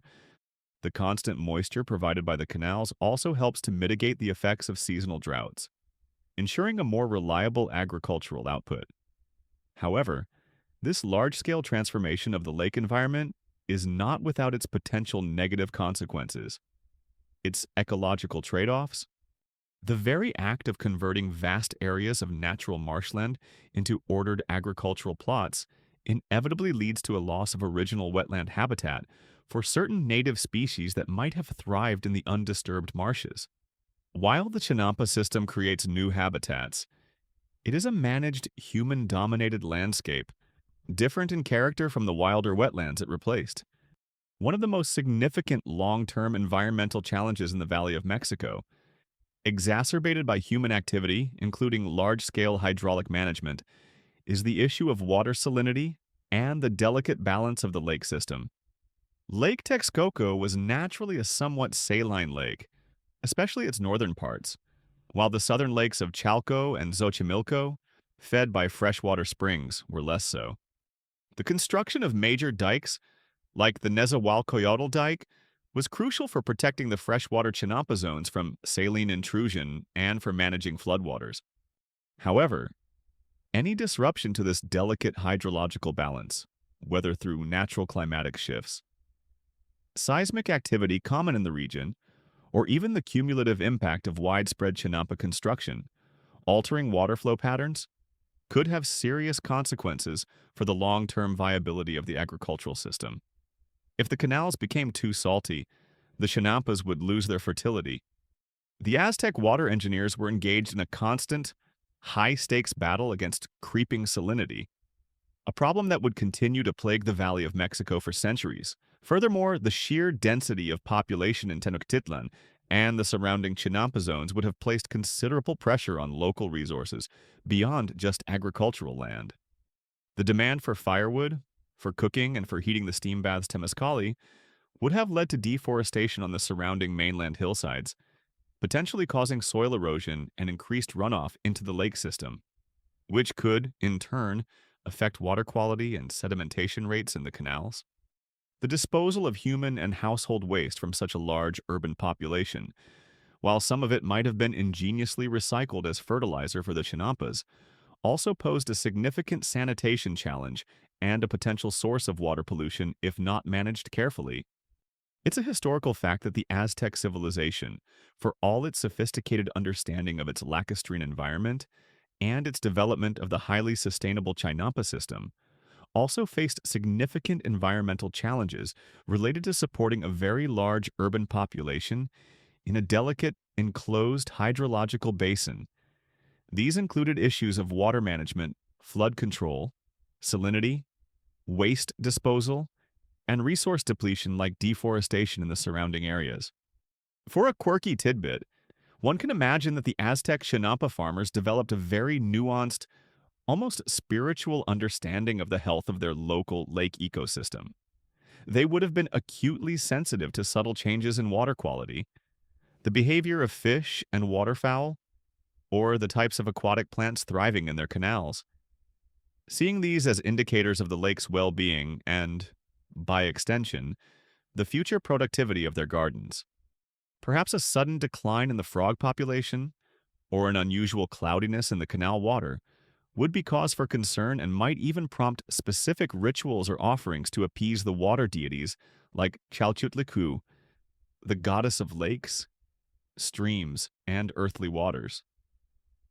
The official Aztec Lake Health and Frog Happiness Index was probably a very closely watched, if entirely informal, set of environmental indicators. The frogs in Sector Gamma 7 are looking unusually despondent this morning, and their croaks lack their customary cheerful resonance. A concerned Chinampa inspector might report, "We must investigate immediately." Perhaps Lord Grumpy Pants from the neighboring district has been improperly disposing of his experimental and, frankly, rather alarming fermented turnip peel concoctions again. The long-term sustainability of the Chinampa system, while remarkable for its era, was ultimately dependent on maintaining a delicate ecological balance within the Valley of Mexico's unique hydrological environment. The Aztecs, through centuries of observation and adaptation, achieved a remarkable degree of success in this, creating one of the most productive and enduring agricultural systems in the ancient world. However, this balance was vulnerable to both large-scale environmental changes and, eventually, to the profound disruptions brought about by external forces. Historians, archaeologists, and paleoecologists continue to engage in complex scholarly debate regarding the precise long-term ecological footprint of the Aztec Chinampa system and the broader impact of Tenochtitlan's dense urban population on the overall environment of the Valley of Mexico. To what extent did deforestation on the surrounding slopes, driven by the city's demand for timber and fuel, contribute to soil erosion, increase sedimentation in the lakes, and potentially even localized climate modifications? How effectively did the Aztecs manage urban waste and prevent widespread contamination of the lake waters, particularly in the densely populated areas around Tenochtitlan itself? And was the Chinampa system, for all its ingenuity, inherently vulnerable to long-term ecological shifts, such as changes in rainfall patterns, increased salinity, or the gradual subsidence of the lakebed? Even before the arrival of the Spanish reconstructing the full, nuanced picture of this ancient human-environment interaction remains a challenging but vital area of research, offering lessons that are still relevant today as we grapple with the challenges of sustainable urbanism and food production in a changing world. The lake, for the Aztecs, was both their greatest resource and their most constant environmental challenge, a shimmering, life-giving entity that they transformed, revered, and depended upon in equal measure. That shimmering, life-giving lake, which you, the Aztec Chinampa farmer, have so skillfully transformed and revered, the source of your sustenance and the very foundation of your watery world, is about to witness the arrival of strangers. These are men unlike any you have ever seen, emerging from beyond the eastern horizon, their skin pale, their beards thick, their bodies encased in gleaming metal, and their intentions, though initially veiled, ultimately catastrophic for your civilization and its remarkable agricultural system. It is the year 1519, and the Spanish conquistadors, led by Hernan Cortes, have arrived in the Valley of Mexico. Prepare yourself to witness their astonished gaze upon the marvel of Tenochtitlan and its chinampas, a wonder that will soon be followed by devastation and the beginning of the system's ruin. Imagine the scene: Cortes and his small army, having made their arduous journey inland from the coast, battling hostile tribes and forging uneasy alliances. Finally crest the mountain passes and look down upon the Valley of Mexico. Before them lies a sight that must have seemed like something from a fantastical romance or a dream. A vast, shimmering lake system, and in its heart, the magnificent island city of Tenochtitlan, connected to the mainland by great causeways, its whitewashed buildings and towering temple pyramids gleaming in the sun. And surrounding the city, spreading out across the waters of Lakes Chalco and Xochimilco, are the seemingly endless, incredibly verdant expanses of the Chinampas, a testament to an agricultural system beyond their wildest imaginings. The Spanish, battle-hardened and gold-hungry as they are utterly dumbstruck. Bernal Diaz del Castillo, one of Cortes's soldiers whose chronicles provide some of our most vivid eyewitness accounts, wrote of their astonishment.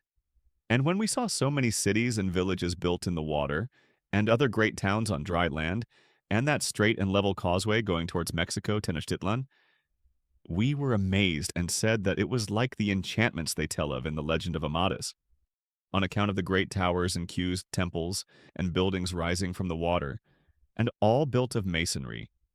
And some of our soldiers even asked whether the things that we saw were not a dream. It wasn't just the gold they were after that caught their eye. It was the sheer, unbelievable scale and sophistication of this city built on water, sustained by what appeared to be floating gardens. Their first reaction wasn't immediate hostility, but a profound, almost disbelieving wonder. The Aztec Welcoming Committee, upon seeing these strange, metal-clad, hairy-faced newcomers, probably had a moment of profound cultural confusion themselves. Right, the royal chamberlain might have whispered to his assistant, "Are these the prophesied returning gods, as some are saying, or are they just a group of particularly lost and rather alarmingly well-armed foreign tourists with an unusual fondness for shiny hats? Best offer them some high-quality chocolate and see if they try to smite us or ask for directions to the nearest souvenir shop. It's a 50-50 chance." Really, as the Spanish are cautiously welcomed into Tenochtitlan by the Aztec Emperor Moctezuma II, or Moctezuma Xocoyotzin, they have ample opportunity to observe the Chinampa system up close. They travel the canals by canoe. They see the bustling markets overflowing with fresh produce harvested from these water gardens.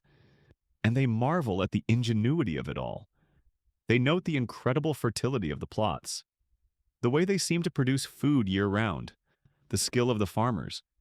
To men accustomed to the often more arduous and less productive agricultural systems of Europe, with its reliance on rainfall and seasonal fallow periods, the Chinampas must have seemed like a horticultural paradise, an almost magical source of unending abundance. The Spanish probably looked at the Chinampas, then looked back at their own rather hit-or-miss European farming methods, which often involved a lot of praying for rain and hoping the feudal lord didn't decide to trample the crops with his hunting party, and thought, "Wait a minute. These chaps are growing 7 harvests a year on man-made mud islands held together by willows and good intentions, while we back home are still occasionally sacrificing a goat to ensure our turnips don't get blight. We may have seriously misjudged the advanced civilization metrics here." But this initial wonder, this grudging admiration, is soon overshadowed by the brutal realities of conquest. The complex story of the Spanish conquest of the Aztec Empire, 1519 and 1521, is one of warfare, disease, betrayal, and immense cultural collision. It's a historical fact that the arrival of the Spanish under Hernán Cortés and the subsequent siege and fall of Tenochtitlan in 1521 marked a catastrophic turning point for the Aztec civilization and its unique Chinampa agricultural system. The siege of Tenochtitlan itself is particularly devastating for the Chinampas. The city, being island-bound, relies heavily on food supplies coming in from these surrounding agricultural zones via the canals. As the Spanish, with their Tlaxcalan and other native allies, lay siege to the capital, they systematically cut off these supply lines. They destroy sections of the causeways, blockade the canals with their brigantines' small sailing vessels they cleverly build on the lake, and raid the Chinampa districts, seizing food and devastating the plots. The once bountiful gardens become battlegrounds, their life-giving waters stained with blood. The Aztec defenders, trapped in the city, face starvation as their primary local food source is choked off. Even after the fall of Tenochtitlan and the establishment of Spanish colonial rule, the Chinampa system, though severely damaged, does not immediately vanish. The Spanish, for all their destructive impact, are not fools. They recognize the incredible productivity of these gardens and their importance for feeding the new colonial capital, Mexico City, which they begin to build directly upon the ruins of Tenochtitlan. For a time, indigenous farmers continue to cultivate the Chinampas, their produce essential for the city's sustenance. However, the system faces new and profound challenges under colonial administration. The Spanish introduce new crops, new livestock like cattle and pigs, which can damage the delicate Chinampa structures if allowed to roam freely, and new land tenure systems that often conflict with traditional indigenous practices. The devastating impact of Old World diseases, smallpox, measles, influenza, to which the native population has no immunity, causes a catastrophic demographic collapse, drastically reducing the available agricultural workforce. Entire communities that once tended the Chinampas are wiped out or severely diminished. The Spanish colonial administrators, while perhaps appreciating the food output, likely had a rather limited understanding of, or patience for, the delicate ecological balance and the intricate communal labor systems required to maintain the Chinampas. Their approach to agricultural management was probably more along the lines of, excellent, these mud islands grow a prodigious quantity of maize. Now, how can we tax it more efficiently? And perhaps replace some of these rather confusing native vegetables with good, solid European wheat, even if it doesn't particularly enjoy having its feet perpetually damp. Furthermore, the Spanish priority is the development of Mexico City as a grand European-style colonial capital. This often involves draining sections of the lake to create more solid land for urban expansion, a process that directly threatens the Chinampa zones. The intricate hydraulic balance of the lake system, so carefully managed by the Aztecs with their dikes and canals, is disrupted.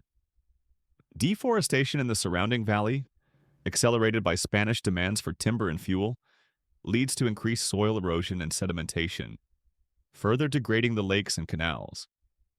The once clear waters become increasingly polluted by urban waste from the growing colonial city. For a quirky tidbit, one can imagine the sheer linguistic and conceptual confusion as the Spanish try to understand and describe the Chinampa system. Lacking precise equivalents in their own language or agricultural experience, they resort to approximations like floating gardens or gardens in the water. Perhaps a well-meaning but utterly baffled colonial official, tasked with conducting a census of agricultural plots, tries to categorize a Chinampa in his official ledger. Item 11 rectangular accumulation of mud reeds and surprisingly enthusiastic chili peppers, situated in what appears to be a large puddle. Current ownership unclear, possibly belongs to the very damp man with the canoe. Taxable value to be determined, pending further investigation into whether it qualifies as land, boat, or some kind of unusually fertile swamp monster. The result of all these pressures, Warfare, disease, demographic collapse, new land use patterns, urban expansion, and ecological disruption is a slow, inexorable decline of the Chinampa system over the centuries of colonial rule and into the modern era. While it never completely disappears, particularly in areas like Xochimilco, its vast extent and its central role in feeding the city are significantly diminished. Historians and historical geographers continue to debate the precise speed and the primary drivers of the Chinampa system's decline following the Spanish conquest. To what extent was it the direct, immediate impact of warfare and disease that crippled the system? How much was due to deliberate Spanish policies of land reorganization, water management or mismanagement, and the promotion of European crops and agricultural methods? And what role did longer-term ecological changes in the Valley of Mexico, some perhaps already underway before the conquest, but accelerated by colonial practices, play in the gradual shrinking of this once vast agricultural marvel? The ruin was not instantaneous, but a protracted process, a fading of a once brilliant agricultural tradition under the weight of conquest and profound environmental change. The conquistador's gaze, initially one of wonder, ultimately presides over the beginning of a long, slow twilight for the floating gardens of Tenochtitlan. That long, slow twilight for the magnificent Chinampa system, brought about by the seismic shifts of conquest, disease, and profound environmental change, indeed saw its vast expanse shrink, its central role in feeding a great metropolis diminish. The once seemingly endless water gardens of Tenochtitlan, that testament to Aztec ingenuity, faced a future far removed from their glorious peak. Yet, even amidst this decline, the spirit of the Chinampa, its inherent resilience and the deep cultural knowledge embedded within it, did not entirely vanish. It endured, a stubborn, life-affirming whisper in a changing world. And today, if you know where to look, you can still find living remnants of this ancient agricultural marvel, most notably in the southern reaches of what was once Lake Xochimilco, now a vibrant, if somewhat fragile, part of modern Mexico City. It is here, amidst colorful boats and floating fiestas, that the enduring legacy of the Aztec floating gardens continues to breathe. As you, our time-traveling observer, leave the 16th century with its sorrowful tale of ruin and transition into the present, you find yourself not in a silent, ghostly landscape of forgotten mud islands, but in a place teeming with life, sound, and color. This is Xochimilco, a name that in Nahuatl means flower field place, a fitting echo of its ancient purpose. Today, it's a popular destination for both locals and tourists. A network of canals where brightly painted, flat-bottomed boats called trajineras, adorned with flowers and often bearing women's names, pole leisurely through the water.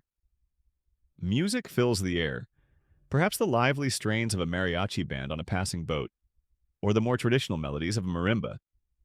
Vendors in canoes glide alongside, offering roasted corn, cool drinks, colorful textiles, and all manner of souvenirs. It's a festive, almost carnival-like atmosphere, a place of celebration and relaxation. The modern Xochimilco experience, with its brightly colored party boats and floating mariachi bands, might seem a world away from the disciplined, sacred agriculture of your Aztec Chinampa farmer. But if you look closely beyond the tourist trappings, the ancient bones of the system are still clearly visible.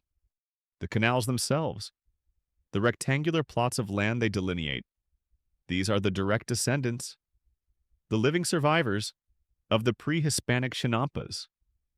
Beneath the festive surface, traditional Chinampa farming, though facing immense modern pressures, continues. Farmers, the inheritors of ancient knowledge passed down through generations, still cultivate these fertile plots, growing vegetables, herbs, and, true to Xochimilco's name, a stunning abundance of flowers destined for the markets of Mexico City. They still dredge the rich mud from the canal bottoms to replenish the soil, though perhaps now with more modern tools alongside the traditional scoops. They still navigate the canals in canoes, their movements echoing those of their Aztec ancestors.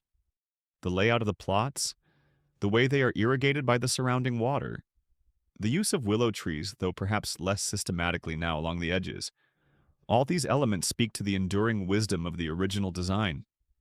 Visiting Xochimilco today is like stepping into a living museum, a place where the agricultural past is not just remembered, but actively, if precariously, practiced. The modern chinampero, poling his trajinera laden with vibrant flowers or organic vegetables, might occasionally grumble about the noisy tourist boats or the encroaching urban sprawl.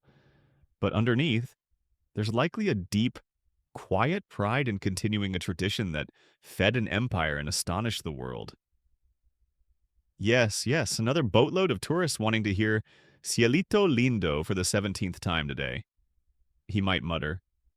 But they also buy my prize-winning organic kale and marvel at how we still grow things on these floating islands. So, I suppose it all balances out. Mostly. The cultural and historical significance of Xochimilco's Chinampa Zone is immense. In 1987, it was declared a UNESCO World Heritage Site, recognized for its outstanding universal value as a unique testimony to pre-Columbian hydraulic agricultural techniques, and as a living example of a traditional human settlement perfectly adapted to its lacustrine environment. It's a tangible link to the Aztec past, a place where the ingenuity of Mesoamerican civilization can still be witnessed and experienced. For Mexicans, it's a powerful symbol of their rich indigenous heritage, a reminder of the sophisticated societies that flourished long before the arrival of Europeans. The Chinampas represent not just an agricultural system, but a worldview, a deep ecological understanding, and a testament to human resilience and creativity. This enduring legacy also offers invaluable lessons for our modern world. In an era grappling with issues of food security, sustainable agriculture, and the impacts of climate change, the Chinampa system stands as a remarkable example of highly productive, ecologically sound farming. Its principles of nutrient recycling, water conservation, and biodiversity are incredibly relevant today. Scientists, agronomists, and environmentalists study the Chinampas, hoping to learn from their ancient wisdom and perhaps adapt their techniques for contemporary challenges. The Chinampas are a living laboratory, demonstrating how human communities can create intensive food production systems that work in harmony with, rather than in opposition to, their natural environment. It's a historical fact that the Chinampa agricultural system of Xochimilco, along with the historic center of Mexico City, was inscribed as a UNESCO World Heritage Site in 1987. This designation recognizes the area's exceptional cultural and historical importance as a rare surviving example of pre-Hispanic land reclamation and highly productive wetland agriculture, demonstrating a unique and enduring human interaction with the environment. However, the survival of this precious legacy is far from guaranteed. Modern Xochimilco faces a host of daunting challenges. The relentless urban sprawl of Mexico City, one of the largest megacities on the planet, encroaches ever closer, putting immense pressure on the remaining Chinampa zones. Water quality in the canals is a major concern, threatened by pollution from urban runoff, wastewater discharge, and the overuse of pesticides and fertilizers in some areas. The water table of the Valley of Mexico has been drastically lowered over centuries due to groundwater extraction to supply the city, which can affect the natural irrigation of the Chinampas and even cause them to dry out and subside. Furthermore, traditional Chinampa farming is laborious, and younger generations are often drawn to less demanding and more lucrative urban employment, leading to a decline in the number of active Chinamperos and a potential loss of invaluable ancestral knowledge. The axolotl Ambystoma mexicanum, that fascinating neotenic salamander native to these lakes and a creature of cultural significance to the Aztecs, is now critically endangered in the wild, its decline a stark indicator of the ecological stresses on the Xochimilco ecosystem. For a quirky tidbit, the axolotl, with its almost magical ability to regenerate lost limbs and its perpetually youthful, slightly bewildered smile, has become a beloved icon in modern popular culture and scientific research worldwide. A tiny amphibious ambassador from the ancient waters of Xochimilco, carrying a silent plea for the preservation of its fragile home. Despite these challenges, there are concerted efforts to preserve and revitalize Xochimilco's chinampas. Local farming cooperatives, non-governmental organizations, academics, and government agencies are working on initiatives to promote sustainable agricultural practices, improve water quality, restore degraded chinampas, and support the livelihoods of the chinamperos. There's a growing recognition of the chinampas not just as a historical relic, but as a potential model for urban agriculture, ecotourism, and environmental education. Some projects focus on organic farming, on cultivating traditional heirloom crops, and on connecting chinampa produce directly with consumers in Mexico City who value fresh, locally grown, sustainable food. Ecologists, historians, and urban planners continue to debate the most effective strategies for preserving the fragile Xochimilco ecosystem and its traditional chinampa agriculture in the face of these modern pressures, while also respecting the livelihoods and cultural traditions of the chinamperos themselves. How can the ecological integrity of the canals and chinampas be restored and protected? How can traditional farming practices be made economically viable for a new generation? And how can the cultural heritage of this unique agricultural landscape be safeguarded and celebrated for the future? These are complex questions with no easy answers, requiring a delicate balance between conservation, development, and cultural continuity. The whisper of Xochimilco, then, is a whisper of resilience, of adaptation, of an ancient wisdom that still has much to teach us. It's a reminder that even in the heart of a bustling modern megalopolis, the echoes of a pre-Hispanic past can endure, offering not just a glimpse into history, but also, perhaps, a pathway towards a more sustainable future. The floating gardens, though their vast empire has long since vanished, still float, in a sense, in our collective memory and in the determined efforts of those who strive to keep their legacy alive on the waters of Xochimilco. Word count 1398. And now, as the vibrant colors of the trajineras in Xochimilco begin to soften in the twilight of your imagination, and the distant melodies of the mariachis fade into a gentle hum, it is time to let our journey through the world of Aztec floating gardens draw to its peaceful close.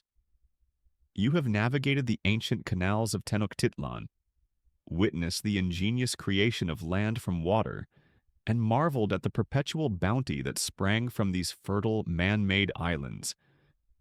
You felt the cool dampness of the lake mud, smelled the sweet fragrance of marigolds destined for temple altars, and understood the profound connection between a people and the watery world they so skillfully transformed. From the pressing hunger of an island empire to the brilliant spark of ancient ingenuity, from the meticulous construction of the chinampa beds to the constant, life-giving embrace of the canals. You have seen how the Aztecs didn't just build gardens, they cultivated a civilization, one perfectly attuned to the rhythms of the lake. Let the image of those verdant plots, crisscrossed by shimmering waterways, tended by diligent farmers in their canoes, now recede gently. The challenges of their world, the triumphs of their agricultural artistry, and the enduring echoes of their legacy in modern Xochimilco can now rest. As you settle into the quiet comfort of your own space, may your mind be filled with a sense of wonder at the human capacity for innovation, a respect for the delicate interplay between culture and nature, and the peaceful understanding that even the most ingenious solutions of the past can continue to offer wisdom for our present and our future. End of script. Sweet dreams.